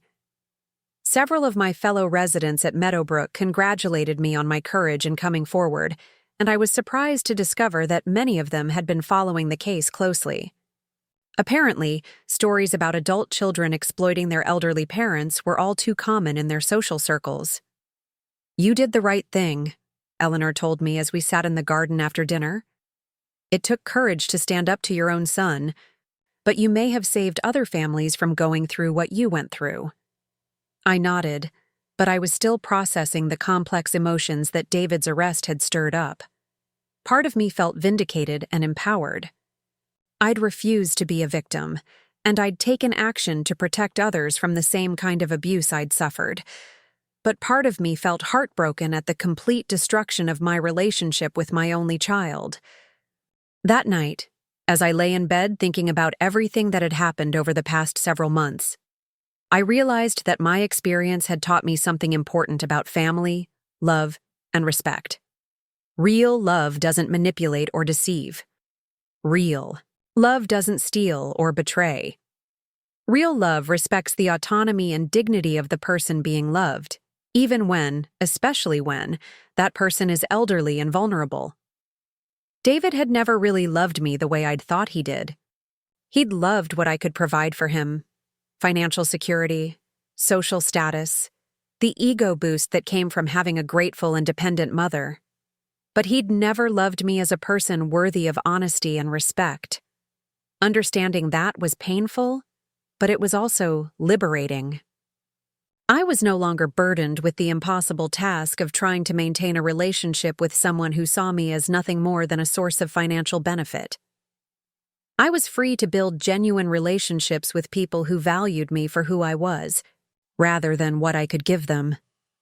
As I drifted off to sleep that night, I thought about the watercolor I'd been working on earlier, a painting of the courtyard garden with its carefully tended flowers and peaceful sitting areas. It was a picture of my new life at Meadowbrook, a life that was smaller in some ways than the one I'd had before, but richer in authenticity and genuine human connection. Tomorrow, Detective Martinez would call to update me on the progress of the case against David. Tomorrow, I'd attend Eleanor's book club and discuss the novel we'd been reading together. Tomorrow, I'd continue building the life I'd chosen for myself rather than the life that others had chosen for me. And for the first time in months, I was genuinely looking forward to tomorrow. 6 months had passed since David's arrest, and I was beginning to understand what it meant to live without the constant undercurrent of manipulation that had defined my relationship with my son for longer than I'd realized. The criminal case was moving forward steadily, with Detective Martinez keeping me informed of each development. David's lawyer was trying to negotiate a plea deal, but the prosecutor was pushing for jail time given the number of victims and the substantial amounts of money involved. I'd been asked to provide a victim impact statement for the court, and I'd spent weeks thinking about what I wanted to say. How do you summarize the betrayal of having your own child systematically strip away your autonomy and dignity? How do you explain to a judge and jury what it feels like to discover that the person you love most in the world sees you as nothing more than an obstacle to their financial goals? The writing process was therapeutic in ways I hadn't expected. Putting my experiences into words forced me to examine not just what David had done to me, but how I'd allowed it to happen. I'd been so eager to be a good mother, so determined to maintain our relationship at any cost, that I'd ignored red flags and made excuses for behavior that should have alarmed me. Dr. Patricia Hendricks, the therapist that Margaret Peterson had recommended, helped me understand that what I'd experienced was a common pattern among elderly abuse victims. Family members often used love and concern as weapons, making their victims feel guilty for questioning their motives or resisting their control. Your son understood your psychological vulnerabilities, Dr. Hendricks explained during one of our sessions. He knew that your love for him and your desire to be a good mother would make you susceptible to manipulation. He used those positive qualities against you. The therapy sessions were difficult but necessary. I had to confront not just my anger at David, but my own feelings of shame and embarrassment at having been so thoroughly deceived. I had to learn to separate my identity as a mother from my identity as an individual worthy of respect and autonomy. It was during this period of self-reflection that I began to notice how different my daily life at Meadowbrook had become. Without the constant anxiety of trying to navigate David's manipulation and demands, I found myself genuinely enjoying activities and relationships that I'd been too distracted to appreciate before. The art classes had become a particular passion. My instructor, Maria Santos, was a retired art teacher who'd been volunteering at Meadowbrook for several years. She had an infectious enthusiasm for creativity and a gift for helping people discover artistic abilities they didn't know they possessed. "Jennifer," she said one afternoon as I worked on a portrait of Eleanor reading in the library, "you have a natural eye for capturing personality in your subjects. Have you ever considered entering any of your work in shows?" The idea had never occurred to me. Art had always been something I admired in museums, not something I imagined myself creating seriously. But Maria convinced me to submit several of my watercolors to a local community center exhibition, and to my amazement, 2 of them were accepted. The opening reception for the art show was on a Friday evening in late spring. Eleanor, Frank, and several other residents from Meadowbrook came to support me, and we made quite a group walking through the gallery together. Seeing my paintings hanging on the wall alongside work by other local artists was surreal and wonderful. "You should be proud of yourself," Eleanor said as we stood in front of my portrait of her. "This captures something essential about who I am, not just what I look like." That evening marked a turning point in how I saw myself. I wasn't just a victim of financial abuse or a lonely elderly woman whose son had abandoned her. I was an artist. I was someone who could create beauty and meaning with my own hands and vision. The confidence I gained from that experience began to affect other areas of my life. I volunteered to join the Meadowbrook Residents Council, which gave input on facility policies and activities. I started tutoring other residents in basic computer skills, drawing on knowledge I'd gained when I'd helped Robert manage his small business accounting in the years before his death. Most significantly, I began speaking to groups about elder abuse and financial exploitation. Detective Martinez had connected me with a nonprofit organization that educated seniors about protecting themselves from scams and manipulation. My first speaking engagement was at a senior center across town, and I was nervous about sharing such personal details of my experience with strangers. But something magical happened when I started talking about what David had done to me and how I'd fought back. The audience of about 30 seniors was completely engaged, asking thoughtful questions and sharing their own stories of family members who'd tried to control their finances or living situations. After the presentation, an elderly man named George approached me. "My daughter's been pressuring me to sell my house and move in with her family," he said. "She says it's because she's worried about my safety, but honestly, I think it's because she wants to get her hands on the equity. After hearing your story, I'm going to contact a lawyer before I sign anything." That conversation reinforced my growing understanding that David's behavior wasn't an isolated incident. There was an epidemic of adult children manipulating and exploiting their elderly parents, often using the language of love and concern to mask their true motives. I began speaking regularly at senior centers, community organizations, and even police departments that were training officers to recognize signs of elder abuse. Each time I told my story, I felt a little stronger and a little more certain that I'd made the right choices in fighting back against David's manipulation. The criminal case was scheduled to go to trial in early fall, and as the date approached, I found myself both dreading and anticipating the confrontation. I hadn't seen David since that awful day when he'd hung up on me after I'd confronted him about the stolen money. Detective Martinez had shown me photos of him taken during his arrest, and he'd looked older, more haggard than I remembered. Part of me still loved the memory of the little boy he'd been, the child who'd run to me for comfort when he was hurt or scared.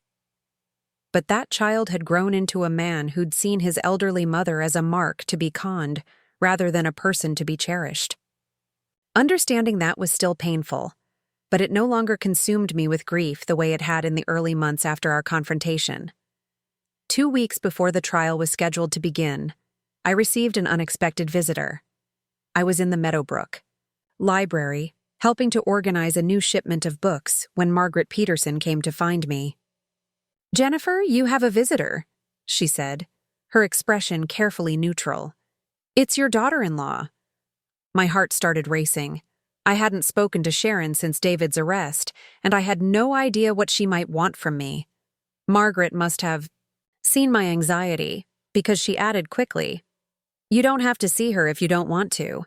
I can tell her you're not available." I considered that option for a moment, but curiosity won out over caution. "No, I'll see her. Could you ask her to meet me in the small conference room? I'd prefer to have some privacy." Sharon was waiting for me when I arrived at the conference room, and she looked terrible. Her usually perfect hair was unkempt, her makeup couldn't hide the dark circles under her eyes, and she'd lost weight in a way that made her look gaunt rather than fashionable. "Hello, Jennifer," she said, standing when I entered the room. "Thank you for agreeing to see me." We sat across from each other at the small table, and for a moment, neither of us spoke. Sharon was twisting her wedding ring around her finger, a nervous habit I'd noticed during tense family gatherings in the past. "I suppose you're here about the trial," I said finally. "Among other things." Sharon's voice was hoarse, like she'd been crying or hadn't slept well in weeks. "Jennifer, I need you to know that I didn't understand what David was doing. I mean, I knew he was handling your finances and that he'd sold your house, but I thought you'd agreed to all of it. I thought it was what you wanted." I studied her face, trying to determine whether she was telling the truth. "You never questioned why I seemed so distressed about moving to Meadowbrook. You never wondered why David was so secretive about the financial arrangements." Sharon's eyes filled with tears. "I thought you were just having trouble adjusting. David told me that all elderly people go through that when they transition to assisted living. And the money stuff. He always handled our finances, so I didn't think it was unusual for him to handle yours too." There was something in her tone that made me believe she was being honest, at least about not understanding the full scope of what David had been doing. Sharon had always been somewhat passive in their marriage, deferring to David's judgment on major decisions and focusing on social activities and volunteer work. "What do you know now?" I asked. "I know that the FBI seized our computers and financial records. I know that David had been stealing money from other clients besides you. I know that he forged documents and lied to people who trusted him." She wiped her eyes with a tissue. "Jennifer, I know that what he did to you was unforgivable." The acknowledgement was unexpected, and I felt some of the tension in my chest begin to ease. For months, I'd wondered whether Sharon had been complicit in David's crimes or simply willfully blind to them. "Why are you here, Sharon?" "Because I wanted to apologize to you personally before the trial starts. Because I wanted you to know that I never intended for any of this to happen. And because—" She hesitated, looking down at her hands. "Because I'm divorcing David, and I wanted you to hear it from me first." This news was genuinely shocking. Sharon and David had been married for 15 years, and while their relationship had never seemed particularly passionate, I'd assumed it was stable and committed. "May I ask why?" "Because I can't be married to someone who would steal from his own mother. Because I can't trust him anymore. Because every time I look at him, I think about what he did to you, and I feel sick." Sharon looked up at me with red-rimmed eyes. "Jennifer, you raised a good man. I don't know when or how he became someone else, but the David I married wouldn't have done what he did to you." We sat in silence for a moment, both processing the weight of what she'd said. I found myself feeling sorry for Sharon despite everything. She'd lost her husband and her marriage because of David's choices, and she was facing financial uncertainty as the wife of a man whose career and reputation were in ruins. "What will you do?" I asked. "I'm moving back to Ohio to be closer to my sister. I've already found a job there, and I'm hoping to start over somewhere that people don't know about this whole mess." She paused.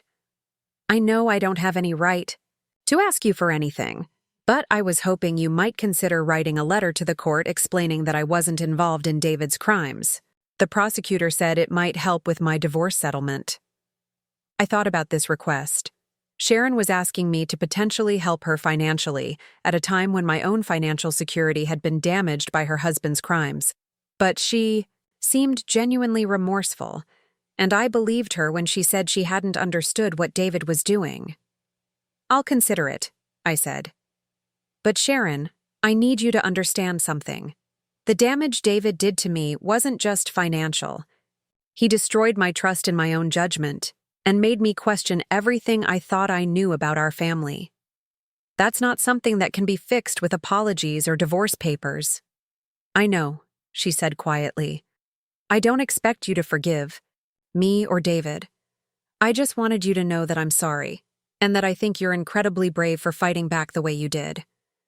After Sharon left, I found myself thinking about forgiveness and what it meant in situations like mine. Did I forgive Sharon for her passive role in David's crimes? Did I forgive David for his deliberate betrayal of my trust?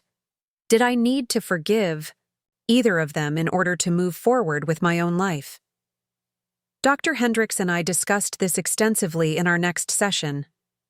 "Forgiveness isn't something you owe to people who've wronged you," she explained.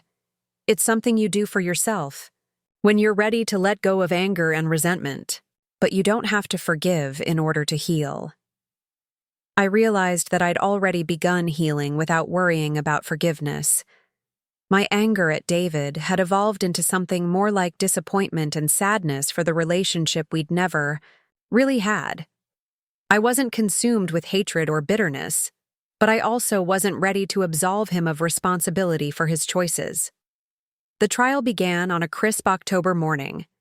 The courthouse was an imposing brick building downtown, and I felt nervous as I walked up the steps with Jim Morrison beside me. Detective Martinez met us in the lobby and explained what would happen during my testimony.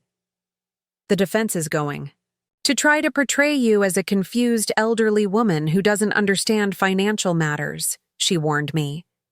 "They're going to suggest that David was acting in your best interests and that you're only upset because you don't understand what he was trying to do for you."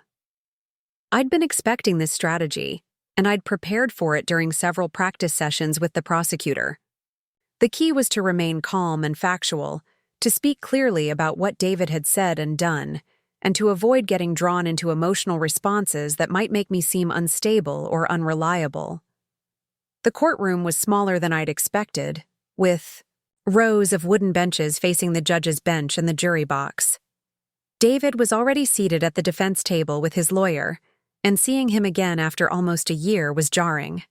He looked older and thinner, dressed in a suit that seemed too big for him. When our eyes met briefly, his expression was unreadable.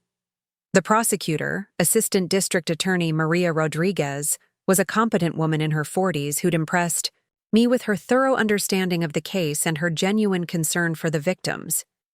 She'd explained that David was facing multiple felony charges related to financial exploitation of elderly persons, and that if convicted on all counts, he could face up to 20 years in prison. My testimony lasted most of the morning.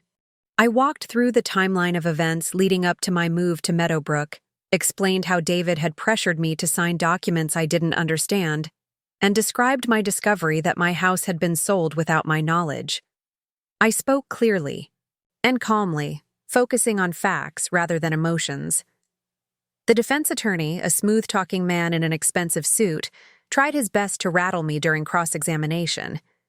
He suggested that I was confused about what I'd agreed to, that David had always acted with my knowledge and consent, and that I was unfairly blaming him for decisions I'd made willingly. "Mrs. Wood," he said, pacing in front of the witness stand, "isn't it true that you were having difficulty managing your finances and household responsibilities before you moved to Meadowbrook?" "I was managing my affairs adequately," I replied.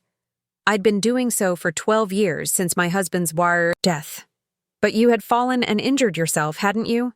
And you weren't driving as much as you used to?" "I had one fall on my stairs, which I reported to my son because I knew he'd worry if he found out about it from someone else. And yes, I was more cautious about driving at night, which I considered prudent rather than problematic. Mrs. Wood, my client was concerned about your safety and welfare. Isn't it possible that he was trying to help you plan for your future rather than trying to take advantage of you? This was the moment I'd been preparing for, and I looked directly at the jury as I answered. If my son had been genuinely concerned about my welfare, he would have discussed his concerns with me honestly and respected my right to make decisions about my own life. Instead, he deliberately misrepresented legal documents, moved my money without my knowledge, and sold my house without my consent. Those are not the actions of someone who respects the person they claim to be helping. The defense attorney tried several more approaches, but I felt confident that I'd made my points. Clearly, when I stepped down from the witness stand, I caught David looking at me with an expression that might have been regret, but it was too late for regret to matter. The trial continued for another week, with testimony from David's other victims, and expert witnesses explaining the patterns of elder abuse and financial exploitation. The prosecutor presented a compelling case that David had systematically targeted elderly clients of his insurance business, using his professional credentials and practiced charm to gain their trust before manipulating them into giving him control over their assets. One of the other victims was a man named Harold Peterson, whose story was remarkably similar to mine. David had convinced Harold that he needed to move to assisted living for his own safety, then used a power of attorney to sell Harold's house and transfer his investments to accounts that David controlled. Harold had lost over $200,000 before his nephew, a lawyer, had discovered what was happening and contacted the authorities. Another victim was a widow named Constance Martinez, who'd been persuaded to buy an expensive annuity that provided David with a substantial commission while leaving her with restricted access to her own money. When Constance had tried to withdraw funds for a medical emergency, she'd discovered that David had structured the annuity in a way that made early withdrawal nearly impossible. The pattern was clear and damning. David hadn't just betrayed me. He'd built an entire criminal enterprise around exploiting elderly people's trust and vulnerability. Each victim who testified was someone's parent or grandparent, someone who'd worked hard their entire lives to build financial security for their retirement years. The defense tried to portray David as a well-meaning professional who'd made some poor judgment calls but never intended to harm anyone. They brought in character witnesses who testified about his involvement in community organizations and his reputation as a caring family man. I found these testimonials almost harder to listen to than the accounts of his crimes. The David they described, the charitable volunteer, the devoted husband, the concerned son, was the David I'd thought I knew for most of my life. Understanding that both versions of my son could exist in the same person was perhaps the most difficult part of this entire experience. The jury deliberated for 2 days before returning with their verdict. I was in the courtroom when the foreman stood to read the results. Guilty on all counts. David's face crumpled when he heard the verdict, and for a moment, he looked like the little boy I remembered from so many years ago. But then I reminded myself that the little boy had grown into a man who'd stolen from his elderly mother and multiple other vulnerable people, and my sympathy faded. The sentencing hearing was scheduled for the following month, which would give me time to prepare my victim impact statement for oral delivery. I spent weeks working on it, trying to capture not just the financial damage David had done, but the emotional and psychological impact of his betrayal. When the day arrived, I stood at the podium in front of the judge and spoke directly to my son for the first time in over a year. "David," I began, "when you were little, you used to tell me that I was the bravest person you knew. You said that because I was willing to kill spiders for you and check your closet for monsters at bedtime. I thought you understood that bravery meant protecting the people you love, not taking advantage of them when they're vulnerable." I went on to describe how his actions had affected not just my finances, but my ability to trust my own judgment and my faith in family relationships. I talked about the other victims whose lives he'd damaged and the broader impact of elder abuse on families and communities. I don't know if you're capable of understanding the full scope of what you've done, I concluded, but I hope that someday you'll develop the capacity for genuine remorse rather than just self-pity. David was sentenced to 12 years in prison, with the possibility of parole after 8 years. He was also ordered to pay restitution to his victims, though the judge acknowledged that recovering the full amount of stolen funds would likely be impossible. As I left the courthouse that day, I felt a complex mixture of emotions. Justice had been served, but it didn't erase the pain of losing my son or undo the damage to my trust and sense of security. What it did do was validate my decision to fight back and protect other potential victims from experiencing what I'd gone through. The local newspaper covered the sentencing, and in the weeks that followed, I received dozens of letters from people who'd read about the case. Some were from other elderly people who'd experienced similar manipulation from family members. Others were from adult children who were struggling with how to help aging parents without overriding their autonomy and dignity. One letter particularly touched me. It was from a woman named Patricia whose mother was in the early stages of dementia. Reading about your experience helped me understand the difference between helping my mother and controlling her, Patricia wrote. I've been so focused on keeping her safe that I wasn't respecting her right to make decisions about her own life. Your story reminded me that dignity and autonomy are just as important as safety. Letters like that one reinforced my belief that sharing my story publicly had been the right choice, despite the personal cost. If my experience could help other families navigate the challenges of aging without resorting to manipulation and deception, then some good would come from the pain David had caused. As autumn turned to winter, I settled into a routine at Meadowbrook that felt genuinely peaceful for the first time since I'd moved there. I continued my art classes and my speaking engagements, and I started working on a memoir about my experience that I hoped might help other elder abuse victims find the courage to fight back.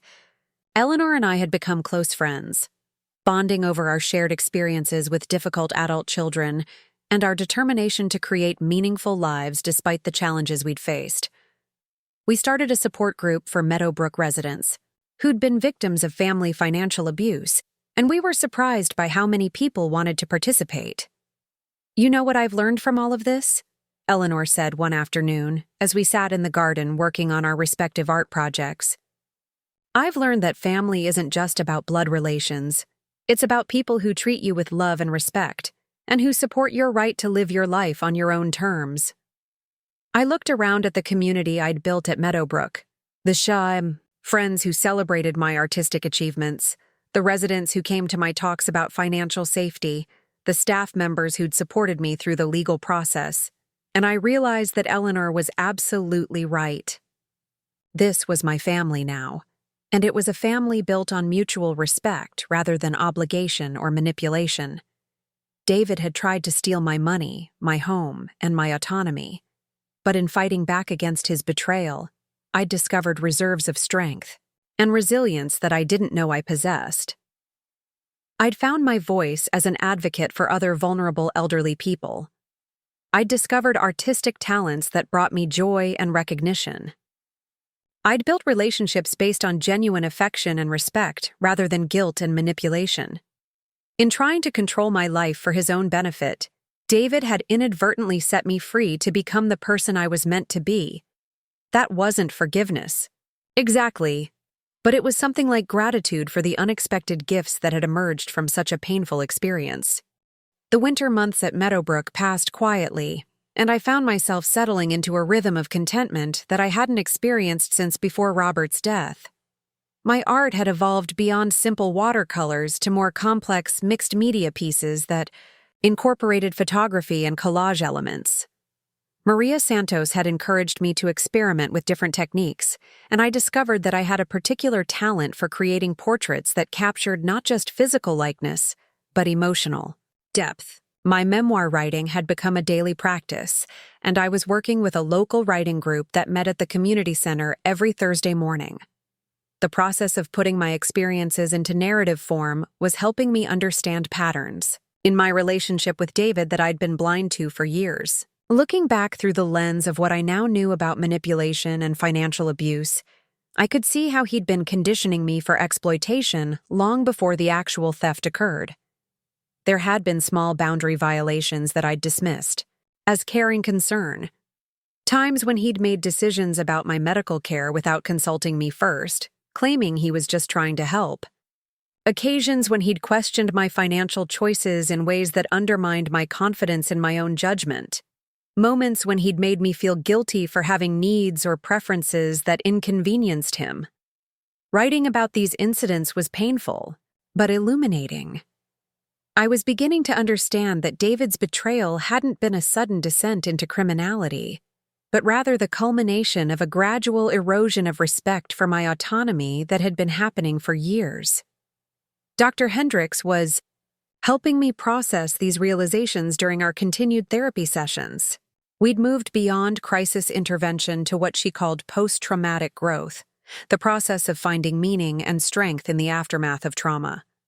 "You're not just surviving what happened to you," she observed during one of our sessions. "You're transforming it into something that serves others. That's a remarkable achievement." She was referring to my increasing involvement in elder advocacy work. What had started as occasional speaking engagements had evolved into a more formal role as a volunteer educator with the Area Agency on Aging. I was now conducting monthly workshops on financial safety for seniors, and I'd been invited to participate in training programs for bank employees and social workers who worked with elderly clients. The work was fulfilling in ways I hadn't expected. Each workshop brought me into contact with people who were facing similar challenges to the ones I'd experienced, and I found that my story gave them permission to trust their own instincts when family members or caregivers were pressuring them to make financial decisions they weren't comfortable with. During one particularly memorable workshop at a senior center across town, an elderly woman named Rose approached me afterward with tears in her eyes. "My grandson has been pressuring me to add his name to my bank accounts," she said. "He says, 'It's just to make things easier if something happens to me. But after hearing your presentation, I realized that making things easier might not be in my best interests.'" Rose's situation was exactly the kind of scenario that David had used to manipulate me and his other victims. Adult children or grandchildren would frame their requests for financial control in terms of convenience and safety, when their real motivation was gaining access to assets they felt entitled to inherit.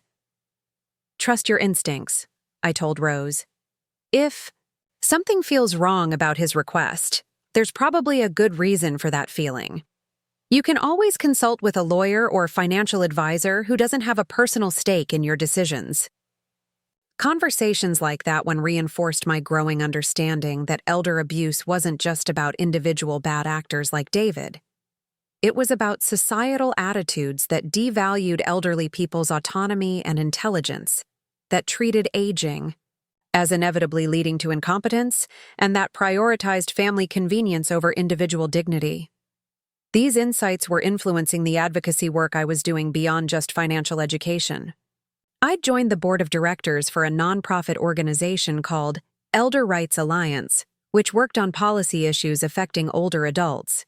We were pushing for stronger laws around financial exploitation, better training for professionals who worked with elderly clients, and public awareness campaigns about the warning signs of elder abuse. The work was demanding, but energizing. For the first time in my adult life, I felt like I was using my intelligence and experience for something larger than my own immediate concerns. The skills I'd developed as a business owner's wife, as a volunteer, and as someone who'd survived financial exploitation were all proving valuable in this new role. It was during a board meeting in early spring that I learned about a development that would bring my past back into sharp focus. Our executive director, Janet Martinez, was updating us on recent legal cases when she mentioned something that made my heart skip a beat. "We've been following the appeal of a case involving David Wood, the insurance agent who was convicted of elder financial abuse last year. His lawyers are arguing that the sentences were excessive and that his crimes don't warrant the lengthy prison term he received." I felt my face flush with anger. David was trying to get his sentence reduced, claiming that 12 years in prison was too harsh for what his lawyers were undoubtedly characterizing as well-intentioned mistakes rather than deliberate crimes. What are the chances that his appeal will be successful? I asked, trying to keep my voice steady. Janet looked surprised by my intense interest in the case, and I realized I hadn't mentioned my personal connection to David's crimes during previous board meetings. "That's actually my son you're talking about," I said quietly. The room fell silent, and I could see the board members processing this revelation. Several of them knew about my background as an elder abuse survivor, but I'd never mentioned David by name or discussed the specifics of my case. "Jennifer," Janet said gently, "I had no idea. Are you all right with us discussing this case?" "I'm more than all right with it. I want to know everything about his appeal and what we can do to ensure that it's unsuccessful." Over the next hour, Janet filled me in on the details of David's legal strategy. His lawyers were arguing that he'd been overcharged, that his actions were motivated by genuine concern for his elderly clients rather than criminal intent, and that the sentences handed down were disproportionate compared to other financial crimes. They were also claiming that the prosecution had relied too heavily on emotional testimony from victims rather than objective evidence of criminal behavior. In other words, they were arguing that people like me were unreliable witnesses who'd allowed our hurt feelings to exaggerate the significance of David's actions. "What can I do to help fight this appeal?" I asked. Janet explained that victim impact statements could be submitted as part of the appellate process, and that additional evidence of David's criminal pattern could strengthen the prosecution's case if such evidence existed. "Actually," she said thoughtfully, "your unique position as both a victim and an advocate might give you opportunities to gather information that law enforcement couldn't access. Other victims might be willing to share details with you that they wouldn't feel comfortable telling prosecutors or police officers." This conversation sparked an idea that would consume my attention for the next several months. If David's lawyers were trying to minimize his crimes by claiming they were isolated incidents motivated by misguided concern, I would document every aspect of his criminal enterprise to prove that his actions were part of a calculated pattern of exploitation. I began reaching out to other victims whose names had come up during the original investigation. Some were reluctant to revisit painful experiences, but others were eager to share their stories with someone who understood what they'd been through. Harold Peterson, the man who'd lost over $200,000 to David's schemes, became a particularly valuable ally in this effort. Harold had been keeping detailed records of his interactions with David, and he'd discovered additional evidence of fraud that hadn't been presented during the original trial. David convinced me to invest in a certificate of deposit that supposedly offered guaranteed returns well above market rates, Harold explained during one of our meetings at his apartment in a different assisted living facility.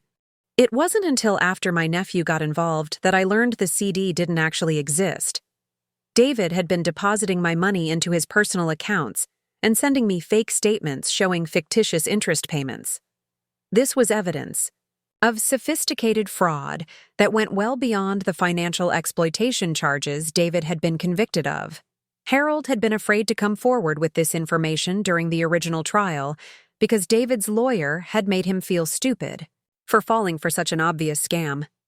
"I felt like such a fool," Harold said. "Here I was, a retired accountant who'd managed finances my whole career, and I let myself get taken in by fake investment documents that I should have been able to spot immediately." "You weren't a fool," I told him firmly. "You were a target. David spent years perfecting his techniques for exploiting people's trust and vulnerability. The fact that you were intelligent and experienced made you a more valuable target, not a less likely one." Harold's story was particularly important because it demonstrated the premeditated nature of David's crimes. Creating fake investment. Documents required planning, technical knowledge, and a complete disregard for his victim's welfare. This wasn't someone making impulsive decisions motivated by misguided concern. This was someone operating a carefully planned criminal enterprise. I worked with Harold to organize his documentation and prepare a comprehensive report that we could submit to the prosecutor handling David's appeal. We also reached out to other victims to see if any of them had similar experiences with fake investments or forged documents. Constance Martinez, the widow who'd been sold the restrictive annuity, revealed that David had also convinced her to cash out a legitimate retirement account and reinvest the funds in what he claimed was a special government bond program that offered tax advantages for seniors. He showed me official-looking documents with government seals and everything, Constance explained. He said it was a limited-time opportunity that was only available to clients he trusted. I felt honored that he'd chosen me for such an exclusive investment. The government bond program had been as fictitious as Harold's certificate of deposit. Constance's money had disappeared into David's personal accounts, and she'd only discovered the fraud when she'd tried to access the funds during a medical emergency. These revelations were devastating, but also energizing. Each new piece of evidence made it clear that David's crimes were far more extensive and sophisticated than had been revealed during his original trial. His appeal lawyers were arguing that he was essentially a good man who'd made some poor judgment calls, but the evidence we were uncovering painted a picture of a calculating predator who'd built an entire criminal career around exploiting elderly people's trust. I compiled all of this information into a comprehensive report that I submitted to the prosecutor's office, along with victim impact statements from Harold, Constance, and 3 other victims who'd come forward with additional evidence of David's fraudulent schemes. The prosecutor, Maria Rodriguez, called me personally to thank me for the work I'd done in gathering this evidence. "Jennifer, what you've uncovered here is going to be crucial in fighting David's appeal," she said. "His lawyers have been arguing that he was a basically honest person who made some mistakes. But this evidence shows a pattern of sophisticated fraud that completely undermines that narrative." The appeal process moved slowly through the court system, but I felt confident that we'd built a strong case for upholding David's original sentence. More importantly, the investigation had connected me with a network of other elder abuse survivors who were working together to prevent similar crimes from happening to other families. We formed an informal support group that met monthly at the community center, sharing resources and strategies for healing from the trauma of family financial abuse. Several members of the group had become advocates themselves, speaking at community events and working with law enforcement to improve their response to elder abuse cases. Eleanor joined our group even though she hadn't been a victim of financial abuse herself. Her adult children had tried to pressure her into moving to a nursing home against her will, and she understood the psychological dynamics of family members who believed they knew what was best for their elderly parents better than the parents themselves knew. The common thread in all of our stories, Eleanor observed during one of our meetings, is adult children who stopped seeing us as autonomous, individuals worthy of respect, and started seeing us as problems to be managed or resources to be controlled. She was exactly right. Whether the abuse was financial, emotional, or involved forced living arrangements, the underlying issue was the same. Adult children who felt entitled to override their parents' preferences and decisions based on their own assessments of what was practical or convenient. This insight was influencing the advocacy work I was doing on a larger scale. I'd been invited to speak at a national conference on elder abuse, and I was planning to focus my presentation on the importance of maintaining elderly people's autonomy and dignity, even when they needed assistance with certain aspects of their lives. The conference was scheduled for late summer, and preparing for it had become a major focus of my spring and early summer activities. I was working on a presentation that would combine my personal story with the broader research on elder abuse prevention, and I was collaborating with other advocates from around the country to develop policy recommendations for better protecting elderly people's rights. The work was intellectually stimulating and emotionally rewarding in ways that reminded me why I'd enjoyed the volunteer work I'd done during my marriage to Robert. I was using my skills and experience to make a meaningful contribution to an important cause, and I was building relationships with people who shared my values and goals. My life at Meadowbrook had become the foundation for this broader work, rather than the limitation I'd initially feared it would be. The stability and support I found there allowed me to take on challenges and commitments that would have been difficult to manage if I'd been struggling with the practical aspects of daily living. Margaret Peterson had become not just an administrator, but a genuine friend and supporter of my advocacy work. She'd arranged for me to use Meadowbrook's conference room for our survivor support group meetings, and she'd encouraged other residents to attend my financial safety workshops.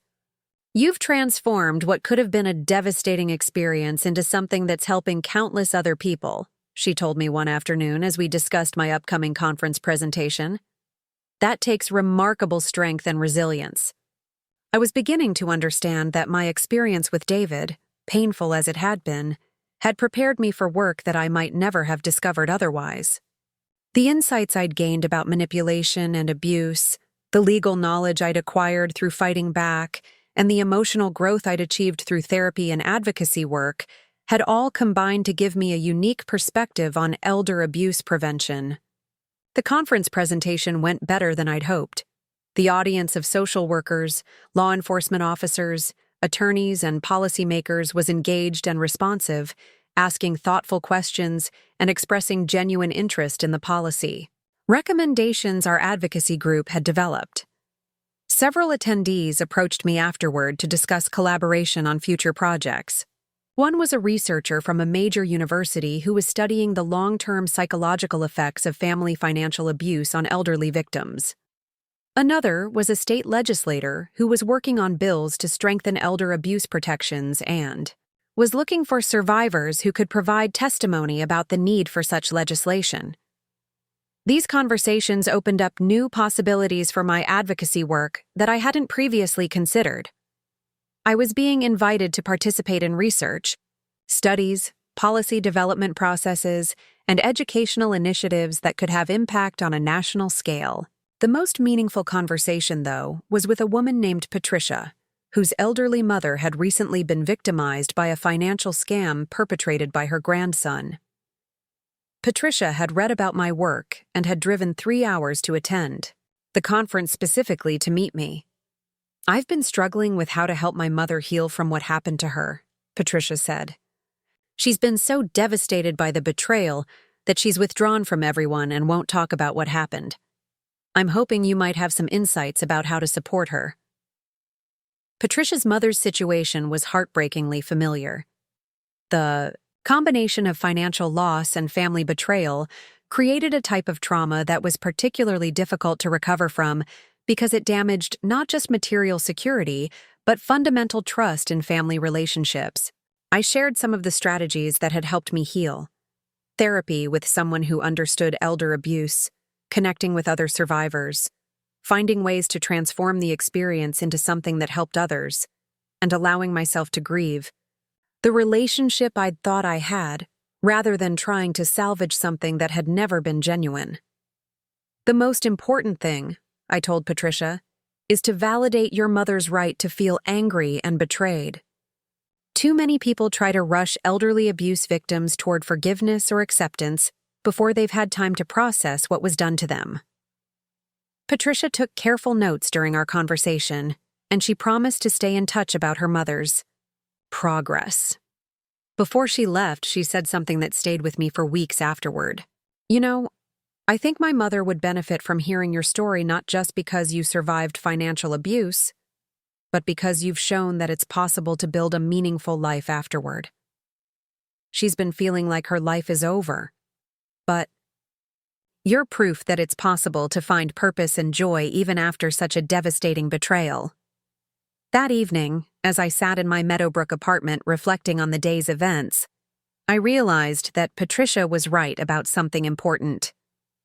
My life hadn't just continued after David's betrayal, it had become richer and more purposeful than it had been before. The person I'd been when I was trying to maintain a relationship with a son who didn't respect or value me had been constrained by the need to avoid conflict and maintain family harmony at any cost. The person I was now felt free to speak truthfully about my experiences to advocate for causes I believed in, and to build relationships based on mutual respect rather than obligation.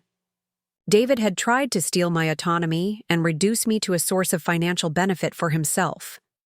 Instead, his crimes had inadvertently freed me to discover strengths and purposes I'd never had the opportunity to explore before. I thought about the upcoming appeal hearing, which was scheduled for the following month. David's lawyers would undoubtedly argue that he'd learned from his mistakes and deserved a chance at redemption. They might even suggest that the stress of the legal proceedings had been punishment enough for someone who was fundamentally a good person who'd made some poor choices. But I knew something his lawyers didn't understand. David's actions hadn't just harmed his individual victims. They'd contributed to a culture that devalued elderly people's autonomy and dignity. They'd reinforced harmful stereotypes about aging and competence. They'd damaged families and communities in ways that would take years to fully heal.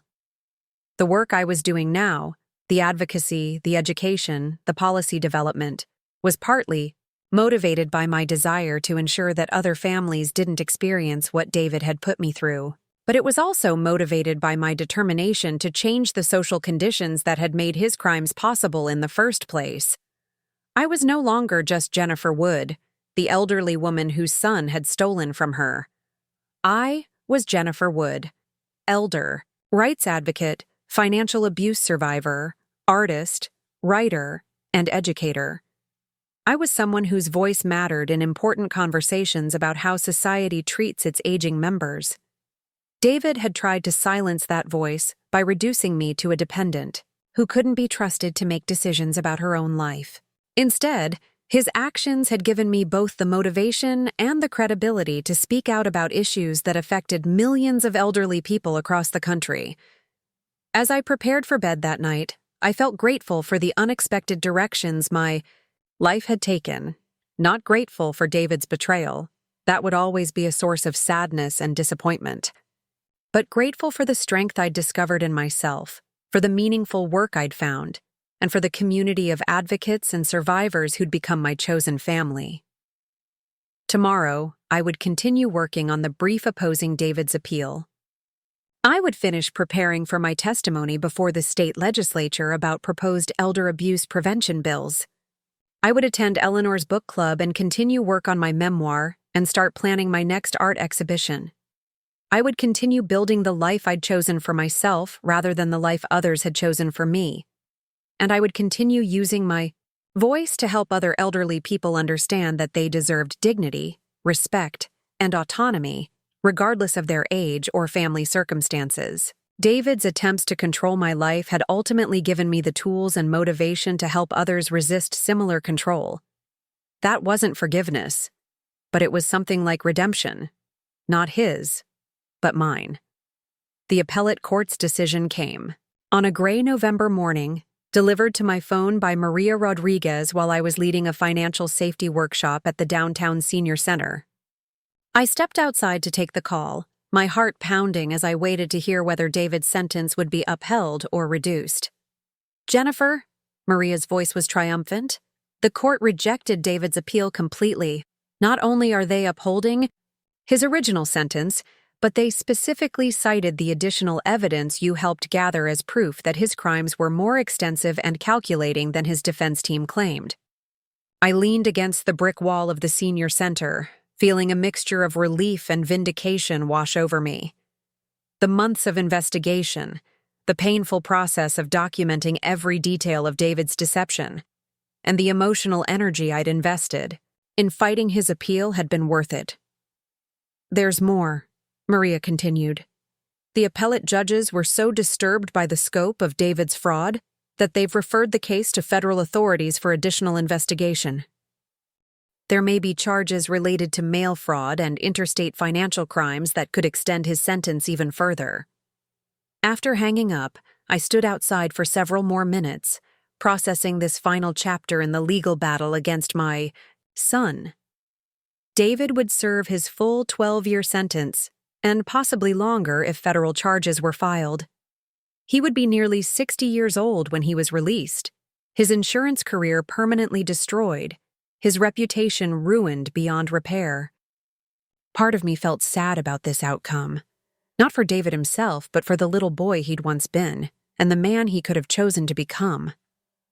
But a larger part of me felt satisfied that justice had been served not just for me, but for Harold, Constance, and all the other elderly people whose trust and savings David had exploited.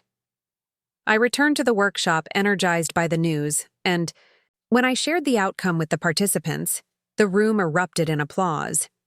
These were people who understood what it meant to fight back against financial exploitation, and they celebrated my victory as if it were their own. After the workshop ended, I drove back to Meadowbrook with a sense of completion that I hadn't expected to feel. The legal battle was finally over. David would face full consequences for his crimes, and I was free to focus entirely on building the life I'd chosen for myself. That evening, Eleanor and I sat in the Meadowbrook Library, which had become our favorite place for quiet conversations. I told her about the court's decision and about my mixed feelings regarding this final resolution. "You know what this means, don't you?" Eleanor said thoughtfully.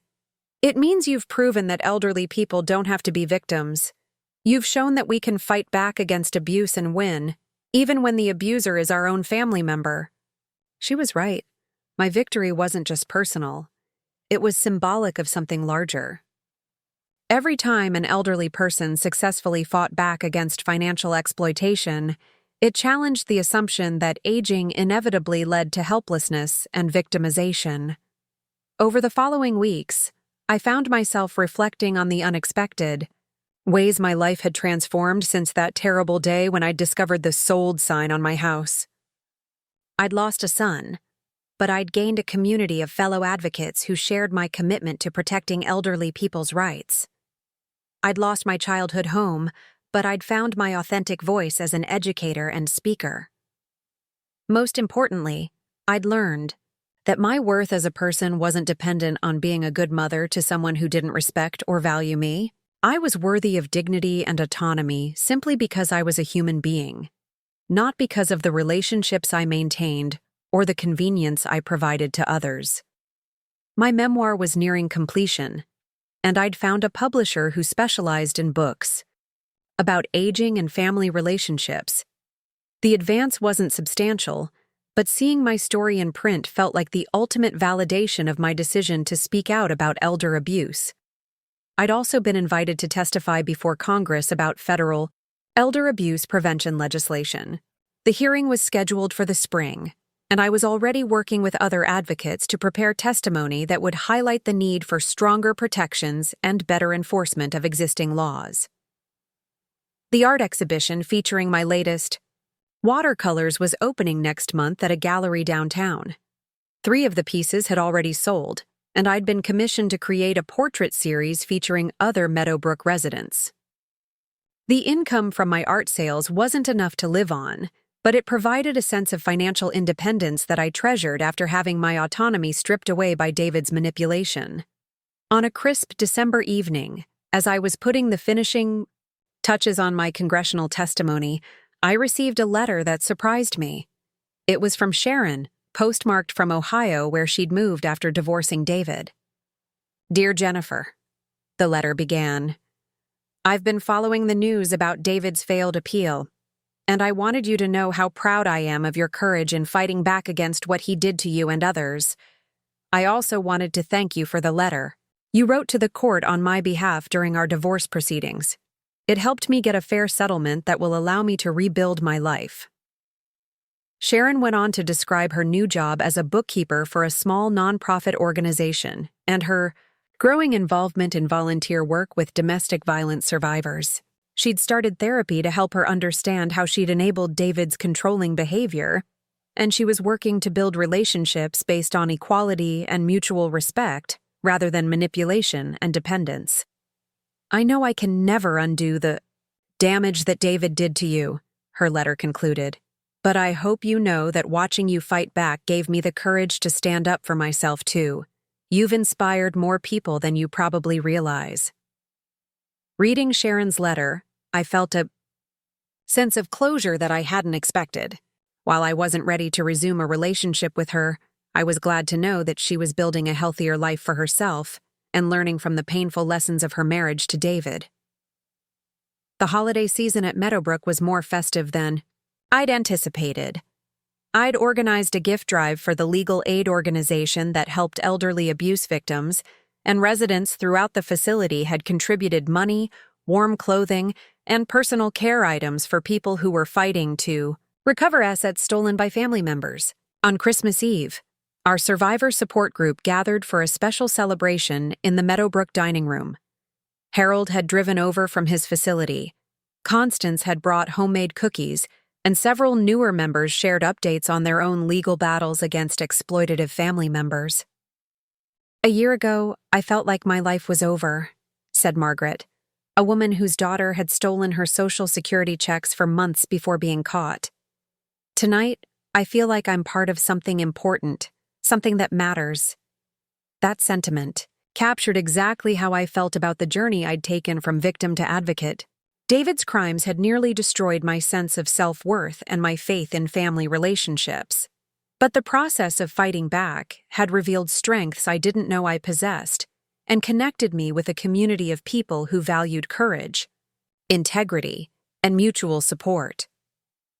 As the evening wound down and residents began returning to their apartments, Eleanor and I lingered in the dining room, reflecting on the year that was ending and the possibilities that lay ahead. "Do you ever regret fighting back?" she asked. "Do you ever wish you'd just accepted what David did and tried to maintain some kind of relationship with him?" I considered her question carefully. There had certainly been moments during the legal proceedings when I'd wondered whether the emotional cost of confronting David was worth the potential benefits. Fighting him had meant accepting that our relationship was permanently damaged, that I would likely never see him again, and that I would spend my remaining years without the family connection I'd treasured for most of my life. "No," I said finally. "I don't regret it at all. The relationship I thought I had with David was based on his ability to manipulate me and my willingness to be manipulated. Once I understood that, there was nothing real left to save." Eleanor nodded thoughtfully. "I think that's the hardest lesson of aging. Learning to distinguish between authentic relationships and ones that only exist because we're willing to accept poor treatment in exchange for the illusion of family connection." As I prepared for bed that night, I reflected on Eleanor's words and on the year that was ending. I'd lost a son, but I'd gained a sense of purpose that gave meaning to every day. I'd lost my childhood home, but I'd found a community where I was valued for who I was rather than what I could provide. Most importantly, I'd proven to myself that it was never too late to stand up for dignity and autonomy, never too late to refuse to be victimized, and never too late to build a life based on authentic relationships and meaningful work. David was spending Christmas in prison, facing the consequences of his choice to exploit the people who trusted him most. I was spending Christmas surrounded by friends who respected and valued me, celebrating the completion of legal battles that had validated my decision to fight back against his abuse. The contrast between our circumstances wasn't lost on me. David had tried to steal my future security to guarantee his own inheritance.